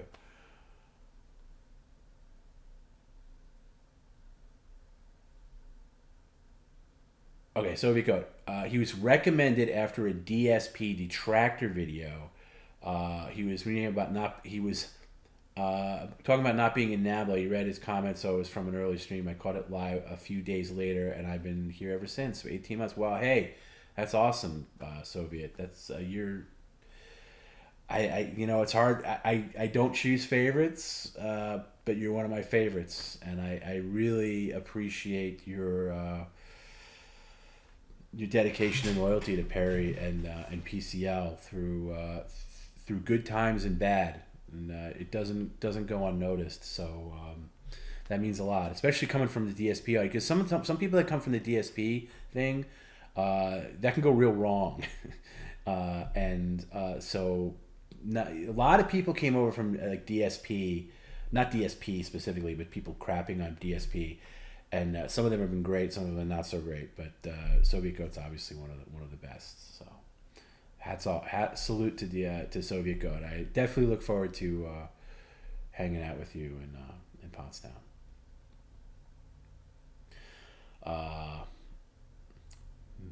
Mason Ramsey, unfortunately, I'm not going to be able to make the trip from Oregon to Pottstown, but no chance. Listen, that's a long trip to make. Don't feel bad about that. There'll be other events. You know, there'll be more local, like West Coast, hopefully Vegas at some point. If not with Uncle Rico, you know, I'm sure they're going to want to have him on other things. You know, we'll see about that thing. Somebody said, I thought Gavin was divorced now. That's news to me. I don't know. I haven't heard that. And then, you know, I haven't spoken to Gavin in a long time, but if he's divorced, I feel bad for him, because he's a family guy at heart. Are you sure about that? I don't know that he is. Kate says, I got here the same way, meaning DSP. Okay, that's cool. I've been on YouTube for 16 years now. I used to carry a camera with a VHS tape to record. Wow, Jackass was my favorite show. This almost reminds me of that. I can kind of see. Oh, Copper Cap. That's the guy. Yeah, Copper Cap. Never got that either. I never got that appeal. Okay, Rocket says he's going to stop at the left-right thing. Thank you. Patrick Trula, I would drive from D.C. to Boston. I'm so thankful that Perry is coming back east. Wow. Yeah, that's going to be exciting.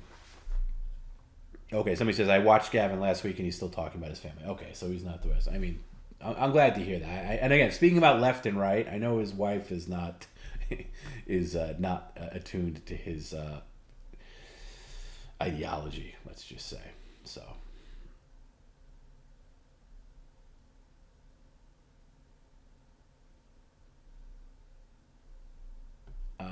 somebody Adiba says he thinks Perry is a bad person, meaning Gavin, and he's aware that Perry has brain damage. The more I listen to Gavin speak on Perry, the less it sounds like he doesn't know Perry. Like, Gavin's very out of touch with Perry, so take his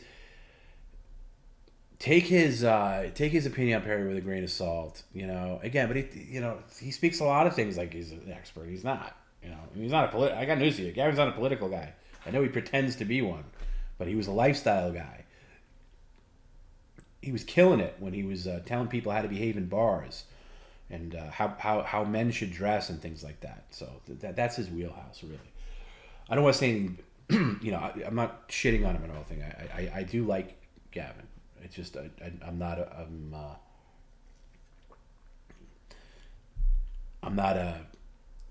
just not a big. I'm not into the constant politics stuff, as I said before. The more I listen, but you know. That's the other thing too, where thinking that Perry's a bad guy. Yeah, and listen, I get why you think Perry's a bad guy based on just watching him on here, even the way he behaved earlier. He's not, you know. And a lot of his hair trigger temper thing is a result of a head injury. It's a main thing. It's like a symptom of somebody with a traumatic head injury. They have a hair trigger temper. They go from 0 to 100. And I've said to Perry many times that, you know, that car accident is kind of like getting bitten by the spider. The radioactive spider that turns Peter Parker into Spider-Man. You know, and he's been able to, you know, utilize that now and at least have some success here.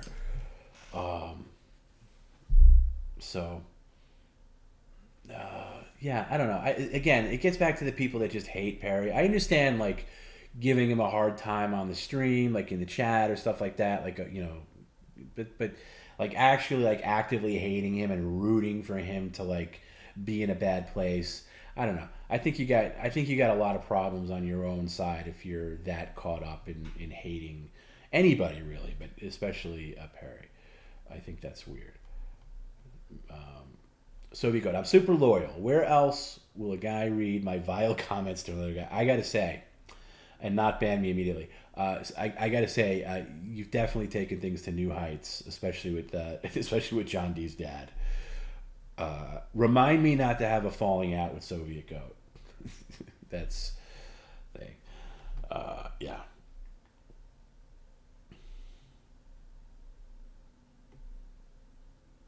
So he says, I want to hear how other fans describe who Perry is to others. I find it so difficult to describe him in PCL when talking to people who have no clue about Perry. You know what? That's that's my thing. Yeah, too. With like, there's a lot of people in my life that obviously knows Perry, knows what I do with Perry, and I find it hard to describe myself. So, like the people closest to me know Perry, but I don't make it a thing to say, like, even like let's say. I don't put anything on my social. I don't really use social media, to be honest. Maybe I should use it more, but like, on Twitter maybe I'll lean into things PCL. The rare time I'll do something on there, but yeah. Oh, this is interesting. Somebody in the chat says Perry's accident happened right down the street from my house, right off Sierra exit on the 10 freeway in Fontana. I think about him every time I pass by. Wow, that's interesting. Maybe you can grab a picture for us sometime. I never had a visual of that exactly. And by the way, that accident. Look at that. Look at the car. He's always like, oh, do I need to show the picture again of the car? But you do look at that car. It is a miracle that that anybody walked away from that. Nobody died. Think about that. Nobody died. Look at that car that he showed, the Cutlass that he showed on Christie's show last night. Nobody died in that. I mean, it is a miracle, and I can totally see how he gets hot-headed when somebody calls it fake. I know that's a long-standing trope, but I would get triggered on that too if I had lived through something like that and then somebody's calling it fake. I might have a word or two to say about that. That almost brings the room down when he showed, like, even last night when he showed the girls the picture, they were like, oh, wow, that's like not a joke, that's like real. So because I tried showing my nephew some clips, and I stood there crying, laughing while he just stared at me. No one but my wife knows I'm Soviet Goat. Okay, yeah, I can. Well, I mean, I can kind of see why that would be closely guarded secret. Can we legitimately set Perry up on Tinder so he can talk to real girls? I think he's got to find the right app. I don't know if Tinder's the right thing, but yeah, listen, I don't like to get too crude or sexual or anything like that, because this is not that kind of stream, but can we just get Perry laid when he go? Can we just agree that Perry needs to get laid, like, desperately? Maybe in Pottstown, somebody. There's got to be somebody. I think it would be good for Perry. I think it would kind of be good for his Instagram addiction. I don't know how that kind of thing would be facilitated, but can that just? Yeah.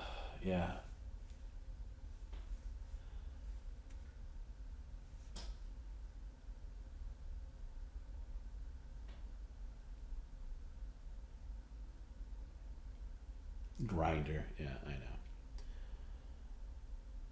By the way, I'm gonna throw something out. Some behind the scenes PCL.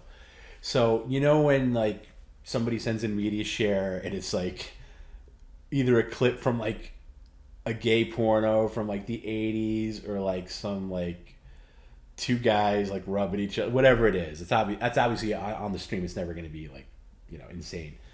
So poor Jim is the guy that's got to vet all those, and he's got to see these.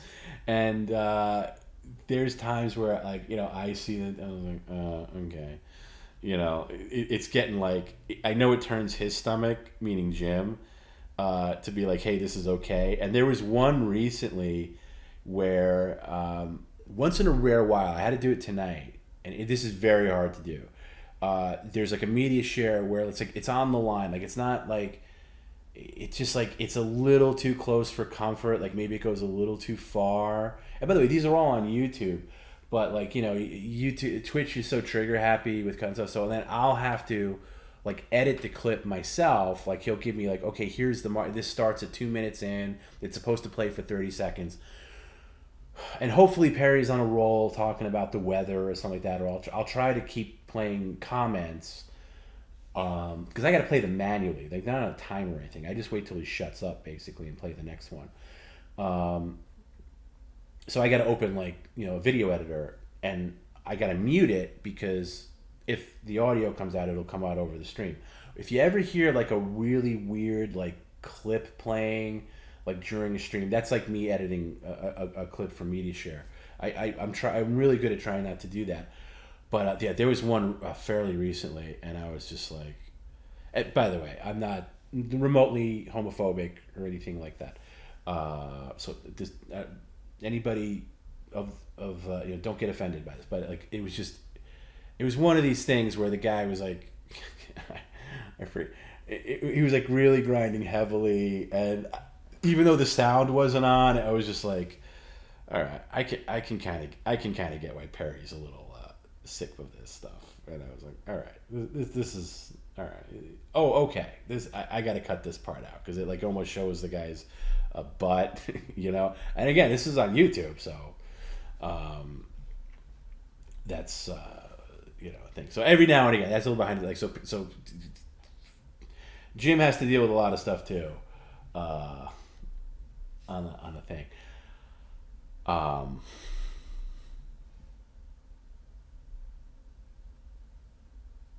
Legal Dude says, I think the final twist to the tale is Perry and Hot Amy hate effing each other. You know what? I mean, stranger things have happened.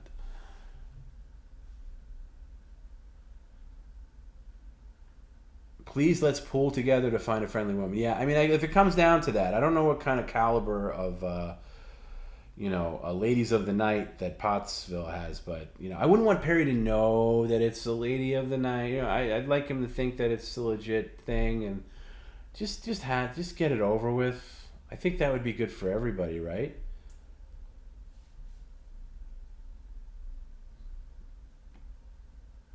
I'm surprised Perry is willing to put so much money into a 20-year-old car. Have you met Perry? Are you new to Perry?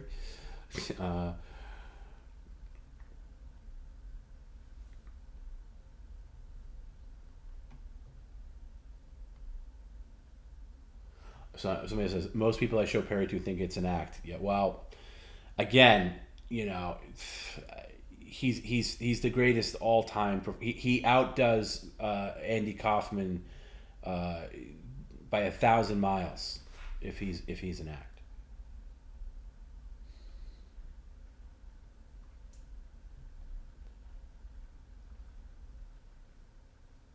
Is Perry's Instagram addiction getting worse, in my opinion? Yes, it is. It is. And it's just, I understand that it's entertaining. And my thing is, like, I hope people don't think, like, I'm, like, you know, throwing water on stuff. But, like, my thing is, like, if it's, like, interfering with, like, like, it's one thing on the stream. You know, like, Gina's and Scarlett's all day long on the stream. I did think it was funny when, like, Bob Levy was in the chat, even when it was a phone, where, like, all right.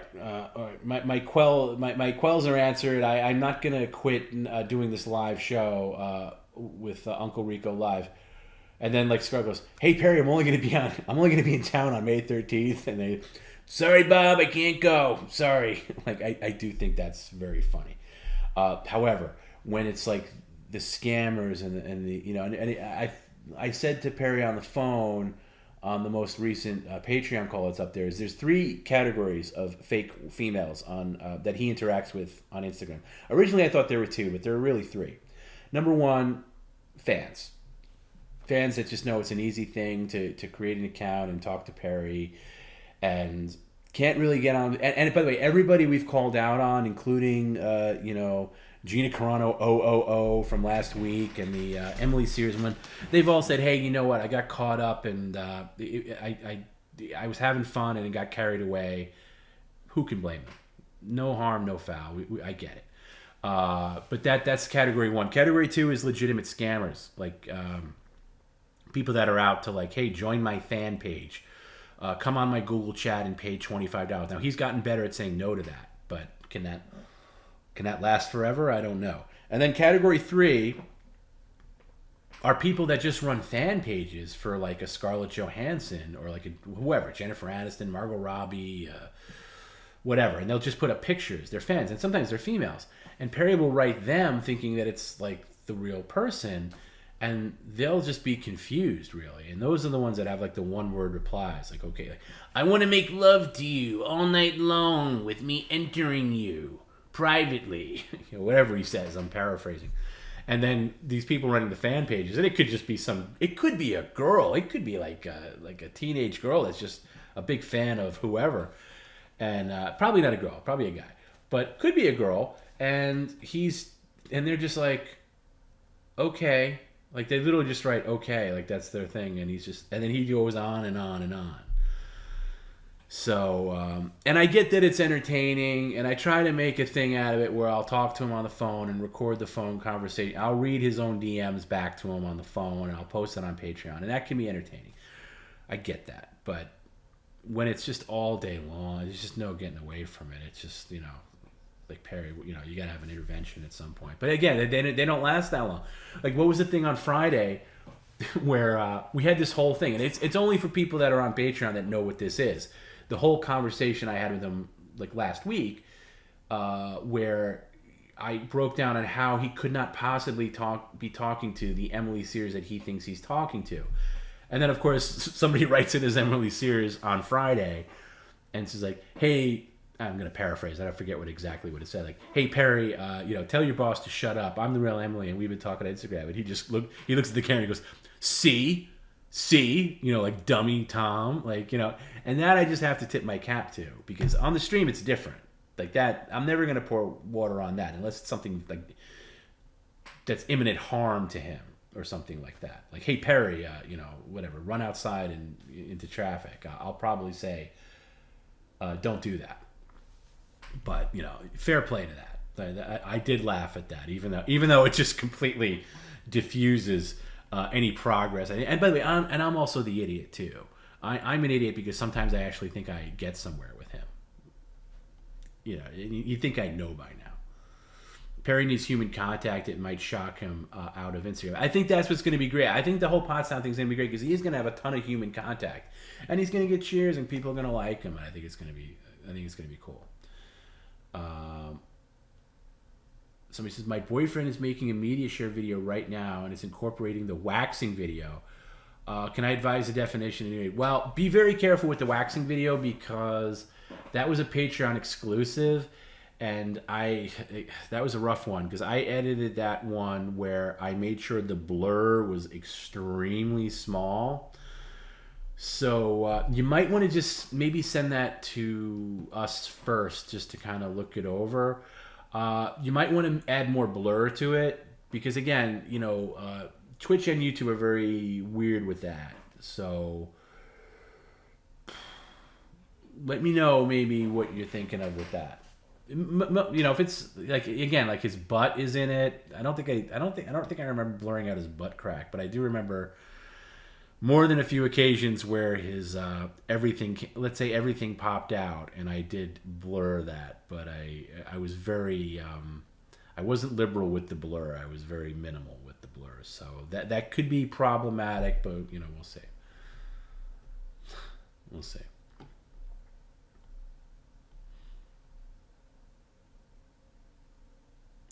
D-Bag says, with the obviously fake CGI videos, he totally buys into it. Not just CGI. There's been a boom lately. I mean, even Perry's picking up on it. This audiographing technology where you can sample somebody's voice into an algorithm. I remember seeing this years ago, maybe 20 years ago. It would be like a movie or something like that. It would be crazy technology. You know what? I remember specifically. It was like 24 with Kiefer Sutherland, like the second season. There was a whole plot line where somebody was spoofing somebody's voice, and it was like the bad guy had this crazy technology where they sampled the person's voice and the playback was perfect. And it was fiction then. It was fiction in the show. Obviously, it couldn't be done. Now it's real. It's here. It is. I mean, I've seen it on like myself, like not outside of PCL. Like people will do like President Biden, whoever, and it sounds like them. It's ridiculous. By the way, I'm surprised that somebody hasn't done a Tom Brennan media share where it's like, Perry, this is Tom. You saw, whatever. I agree with Rick that 24 did deserve an ending. Think about how 24 ended. 24 ended with Jack Bauer, the guy that busted his ass to save the country, however many times, being a prisoner in Russia. They do got to bring that back at some point and at least resolve that. That drove me crazy. But yeah, the AI voice thing, it's just really, I feel like since January, like it's very recent where it really just like took off to a point where it's like unbelievable. Unbelievable. PCL fans should wear a name tag in Pottstown to show your chat name on it. That's a great idea. I love that idea. Ted says 35 minutes from Pottstown. You were quick to buy a ticket. Yeah, buy the ticket. Just buy the ticket. Just buy the VIPs. I don't know when they're going to cap the VIPs. Buy the VIPs. I also want to make a good showing. Show that PCL people will show up. Be like, that Perry's a draw.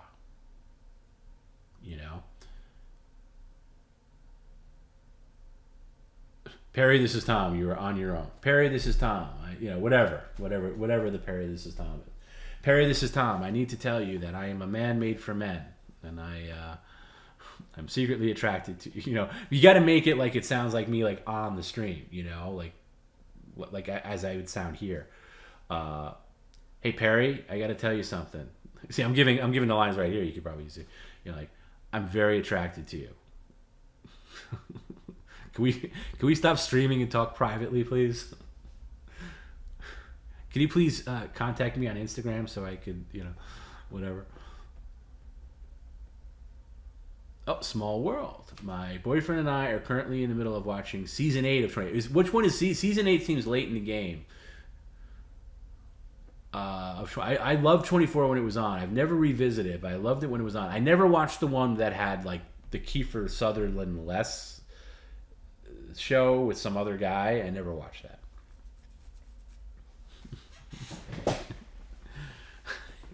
Perry, this is Tom. I've been working with Hot Amy all along. We are going to rob you of every cent and leave you with $1.34 in your account. Ha ha ha ha ha ha ha. Something like that. So we go to Perry, this is Tom. I just want you to know I watch you sleep. That has happened on occasion where I just have logged in to do something and he's asleep in his chair. I can't figure. Okay, 24 Legacy. Yeah, I don't do no 24 Legacy. I very rarely do shows that try to continue on without the lead star and put somebody else in and then try to get me to watch it. I don't do that. You lose your lead star. Don't try to trick me into watching your show still. That would be like me saying, hey, you know what, Perry, creative differences with Perry, we got somebody else. This guy has a bad temper too, don't worry, it's going to be just as good. Did Perry really believe that Trump sent a message? Yes, Henry, yes. It goes so far beyond that, yeah. Hope we do the tattoo altering. Unless I don't know enough about tattoo altering, so maybe somebody can inform me. When you change, whatever.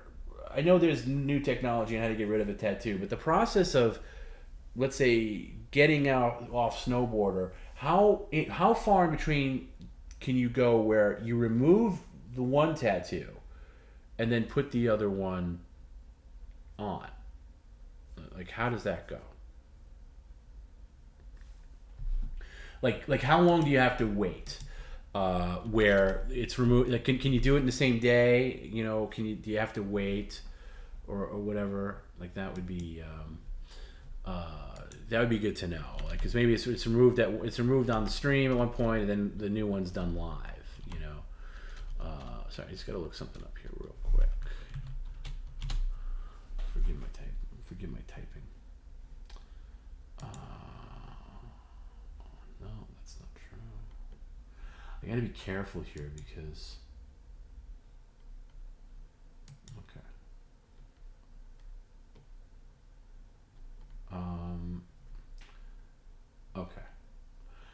Okay, so we're going for 11 hours and 30 minutes here.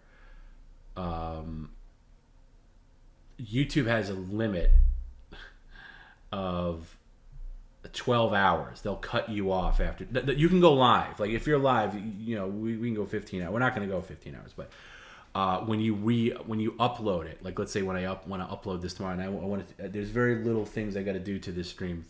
Fortunately, I can cut the intro part, but I got to be careful because it just makes more work, and I don't want to have to break it into like. I don't want to break it into like 2 parts or anything like that, like I had to do for New Year's.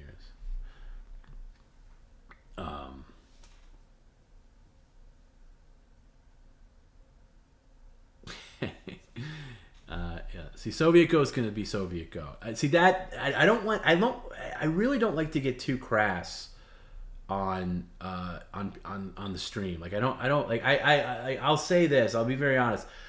I get very uncomfortable with some of the Tom's tips where it's really gross. I mean, I'll read them all day long because it helps out.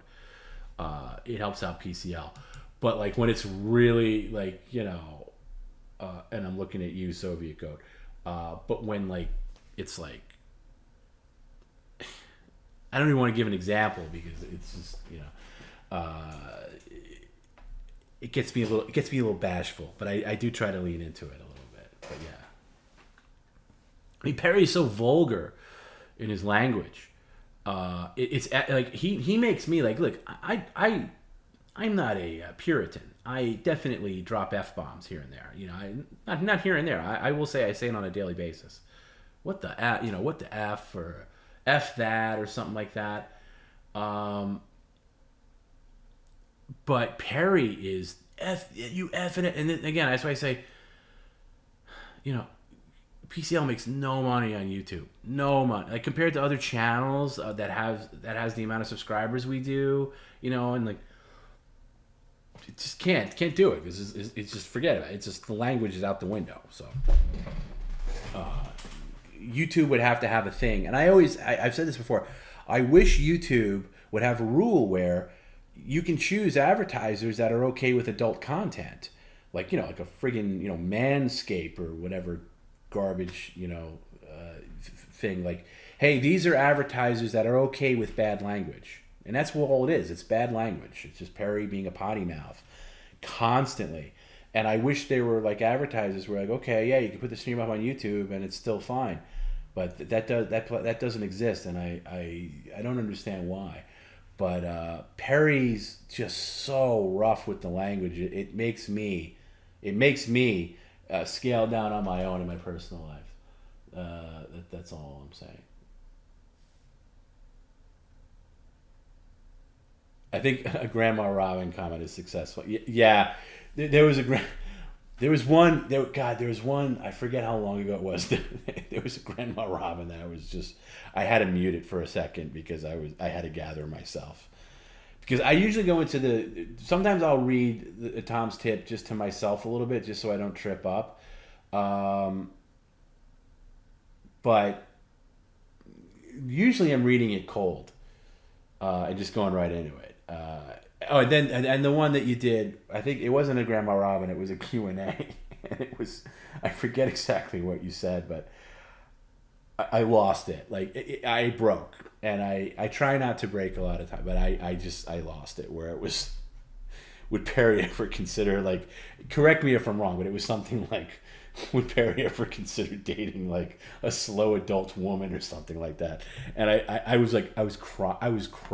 I was like, I had to shut up. I had to mute because I got to mute myself in 2 places. I got to mute myself on the phone with Perry in his earpiece, and I got to mute myself on the stream because I was just, I couldn't handle it. There are certain things that get me. Dizak's get me, and that one definitely got me. Yeah.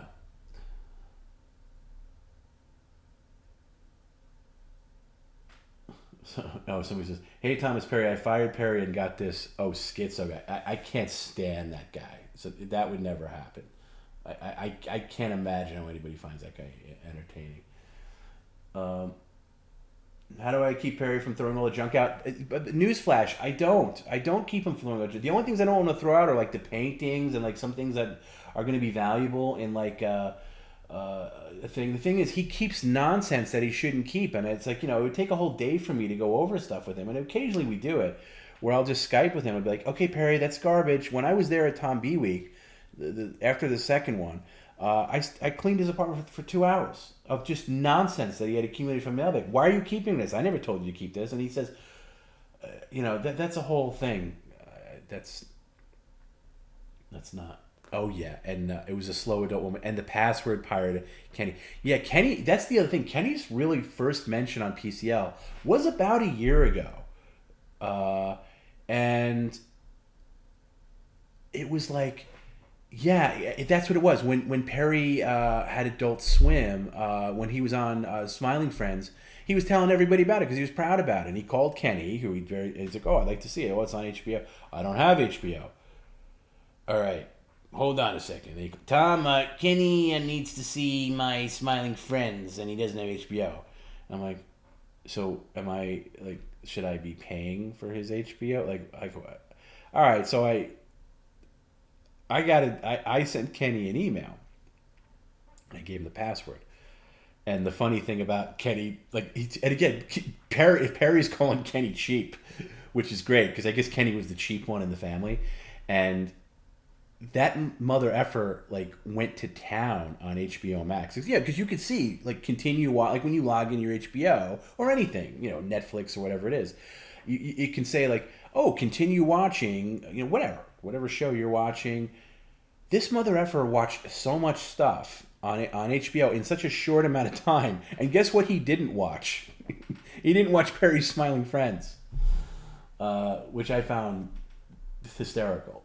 But that's where it came. That's where the whole thing came from. The Kenny being a password pirate.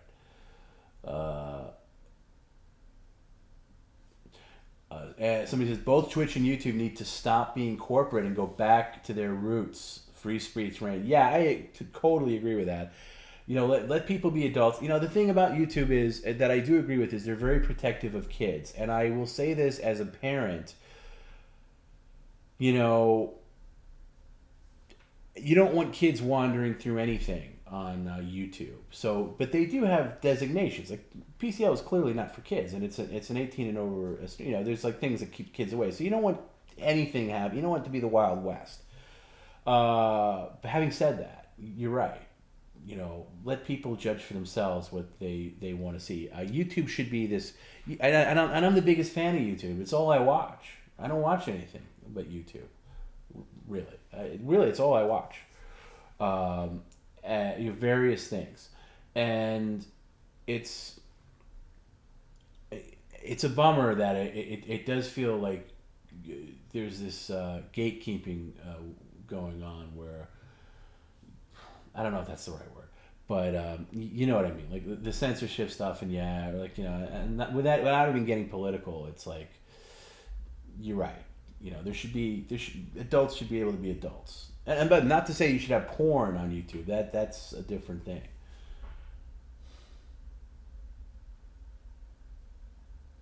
Oh, that's right. Mumbles is right. He got blocked from HBO from watching Euphoria, which is the show that played Life at the Outpost, which we used heavily. And then once that show got it, it somehow beefed up Universal, who owned the rights of it. Because before that, it was a very unknown song, and we were playing it with completely under the radar. There was no copyright. And then once that happened, they were not only...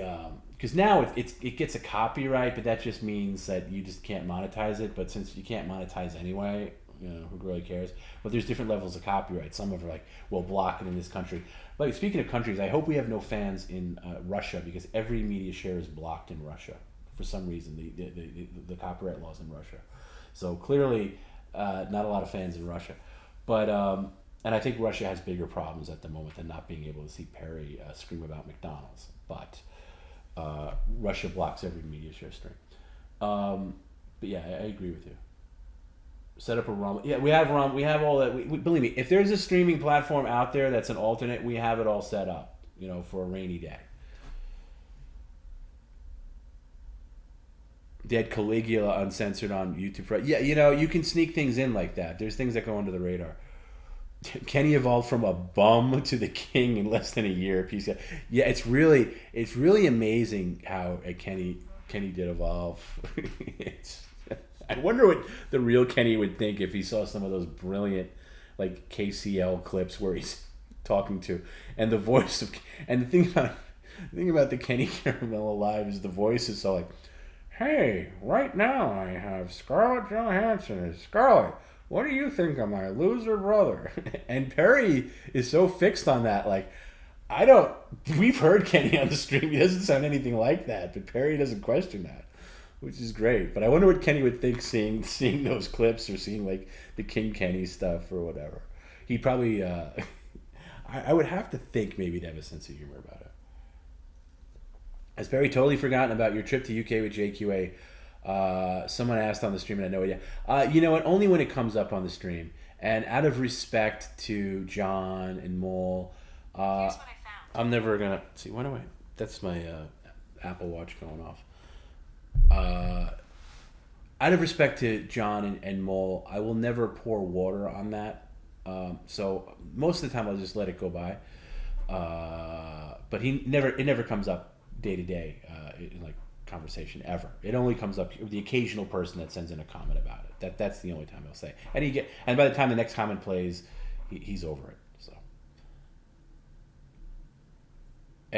Jake, did I see your interview with Bob Levy? No. But shoot me a link to it, and I will happily check that out. That's great. I'm glad Bob did your show. That's awesome.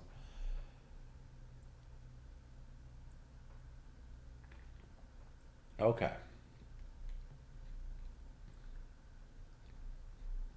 No, that's the other one. Yeah, somebody that Soviet goat did a Tom's Tip where he said Kenny has the same scroll tattoo that says "bum, chief bastard," and "password pirate broke bitch." That's another one that I just lost, and that was just, oh my god, that was so good.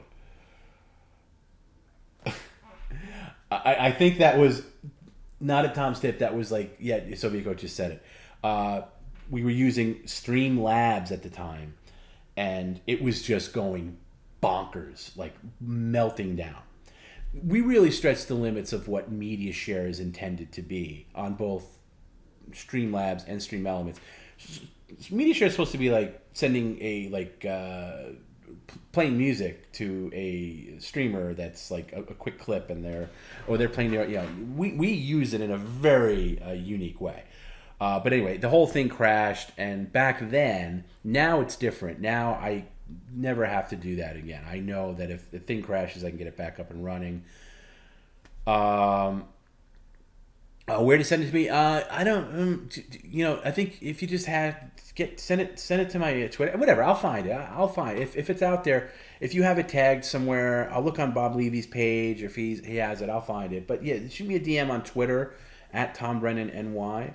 And I'll find it. That's awesome. I'm glad Bob did your show. I'm looking forward to hearing that.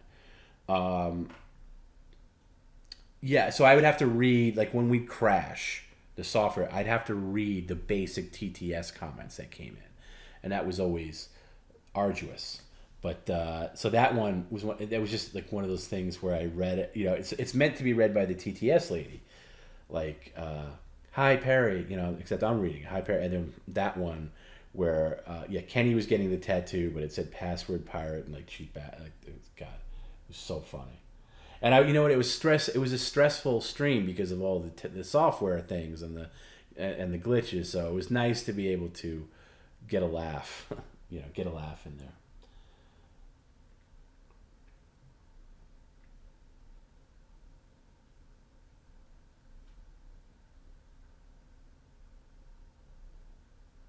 Oh, yeah, somebody mentions E-Bombs World. Man, E-Bombs World was YouTube before there was a YouTube. Does that still exist? Because I remember that in like the late 90s, early 2000s. That's where you would go for the crazy videos of like somebody falling down the stairs or like, a road rage incident or something like that. Faces of Death even before that. That's some real crazy stuff. Bum fights. That's funny. I haven't thought about E-Bombs World in a while. did they ever translate over to YouTube? Because I mean, obviously, there's no need for it anymore. It's hard to imagine a world before YouTube. It really is. It's funny. Like even if you, I remember like, let's say whatever favorite music artist. Let's say you like somebody and they just started a tour, right? Like a whatever band you're in. Let's just pick anybody. AC/DC, let's say, for Perry's benefit. And like, wow, they just did a show in Singapore last night. I wonder what they played. You know, they're not coming here for a while. Well, you'll find out on YouTube within, I don't know, less than an hour. And you can see it. And you can like see a clip of it. And it's just like, that's amazing to me. Still, like that's, you know, and kids are growing up with YouTube and it's not going to faze them, but it still phases me. Or being able to see something like some old, like freaking like sitcom from like the 70s or something like that maybe aired 4 episodes and somebody has a copy of it on YouTube. Like that's so that's where YouTube is just phenomenal to me. Jim says, just woke up and this is still rolling. Well, you just came at the end. I don't want to go to I don't want to go to the 12-hour mark, which we're dangerously approaching for reasons I mentioned earlier. Because YouTube does have an upload limit. Basically, they go by size or length. You can't upload a file larger than 256 gigabytes for whatever reason. And you can't upload a video longer than 12 hours. It won't let you. And that's what I'll have to do is I'll have to look. But I don't know how long the intro was. So that's usually like, you know, maybe 10 minutes or less. But even with that. Otherwise, I got to like... Although Perry did go do some bathroom breaks. So those will be cut down and stuff. But still, I want to play... in a safe lane. Because when I had upload New Year's Eve to Patreon, well, I did many different versions of it. Because with Patreon, the whole thing couldn't be uploaded because it was too long. It was like 15 hours. Because it was like, you know, regular PCL, and then we did an after hours. It was me and Garrett, and then Perry came back for a long time, and then we did another after hours, me and Jim, and I had to break it into 2 parts, and then I did another edit where it was just Perry and cut out after hours. So I don't want to have to do all that. I just wait. That's a lot of it. How's the day job going? Do I like it? I do like it, and it's a flexible day job, and I schedule it so Tuesdays are a very flexible day for me, which is why Monday nights work for me. But yes, it's good to be able to do something that you enjoy, and I do enjoy what I do. Not talking about PCL. You guys are hardcore, Frank. Well, not as hardcore as you. Tony Pandoloni and Danko did amazing work moving the Simcast along. I want to give them props. That's a great point. Along the many elements that made last night such a great interview with Perry, and all credit to, you know, Chrissy and her ability as a host, and all of her co-hosts and everybody that was involved, and even Frank, her producer. They were very much aided by our people with the comments that came in, like super chats. So that's a great point. Tony Pandoloni and Danko especially really helped move that. Do I hate social media? Yeah, I kind of do. I'm not really on there a lot. Is my Insta down? No, my Instagram is not down. I just don't really use it that much. I'm too busy monitoring Perry's Instagram than to do anything with my own. I just find it I just find it stupid for, like, you know, just day to day. Like, who cares? You know what I mean? Like, it's just there's too many other. I've said this before, like, and I'm guilty. Like, I was in, you know, as anyone as anybody else. You know, like 5-10 years ago, I'd post I'm going out to food. Oh, well, let me take a picture of my food. Oh, let me take a picture of this. Let me, you know, it's just, who cares? I don't care. I've had friends that never got involved in social media ever, like they never signed up for it at all. And I thought them to be very strange, like 10, 12 years ago when it was all the rage. And now I kind of want to build a statue to them. Oh yeah, that's cool. Yeah, I am on Instagram, like at TomBrennanNY. You can, and I don't check it a lot. I check Twitter a little bit more, but still no. At Tom Brennan. But yeah, and you can always write me at perrycaravello@gmail.com. That's like, I actually forgot about that. Yeah, I found it recently. Oh yeah, I forgot about this. Why don't we use this more? So yeah, perrycaravello@gmail.com is a good way to get in touch. Are there any celebrities aware of the show or fans? Yeah, there's tons of them. We've mentioned them. Tons of them. Some of them are more vocal than others. A lot of them just kind of keep it to themselves. But yes, lots of them. Well, I mean, I don't want to say lots, but a good number. A good number. Okay, guys, I'm going to start wrapping up and say good night. Thanks for everybody hanging out for After Hours. We're approaching the 12-hour mark, at least recording. It's going to be a long upload as it is. So thanks for sticking through Perry's baby mode earlier. Baby mode / animal mode. I don't know how we classify it when he shut down. Thanks for everybody that rocks the whole way. Thanks to everybody that buys tickets to see Perry live and in Pottstown.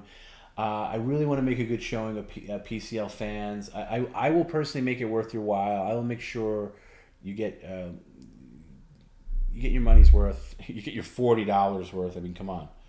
People spend more money on one media share than that ticket's worth. So, yeah, if you haven't bought tickets yet and you're planning on coming, just come. Just come. It'd be great. Thanks everybody for listening and hanging out. Tune in on. We're gonna make it happen Wednesday. Perry's weather show, whatever we end up calling. Weather. So I'll think of a name of it before then. I'll accept submissions too. Perry's weather stream. The weather with Perry Caravello. Whatever we're calling it. Perry's gonna be on for an hour or so with no assistance from me, talking about his favorite topic, the weather.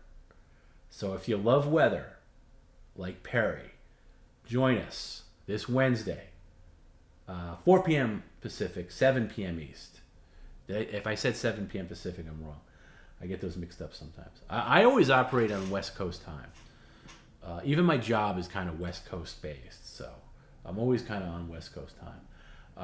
Frank, hope the family's well. Says thank you, Frank. Yeah, everybody's doing okay. Still a little raw from losing my mom, but we're all getting there.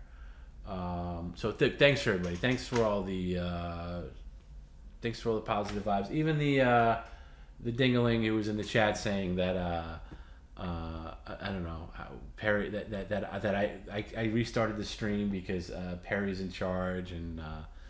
I'm making all this money off PCL. I wish, not the case. Definitely wouldn't be sitting in this room if I was. But hey, Masonry. Thanks to the 12-hour stream. We don't deserve. No, it's me that doesn't deserve you. It's me that doesn't deserve you. The fact that anybody's listening to this right now is extremely gratifying to me. Between Twitch and YouTube, we got about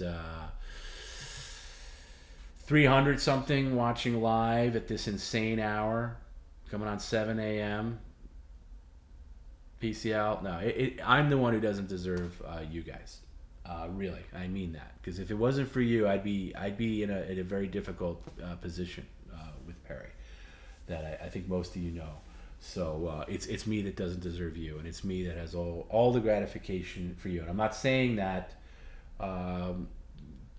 just to say that. I really, I'm being extremely sincere. I really mean that. So, anyway, good night, guys. We'll see you on Wednesday. Well, I won't see you on Wednesday. You're not going to hear from me on Wednesday stream at all.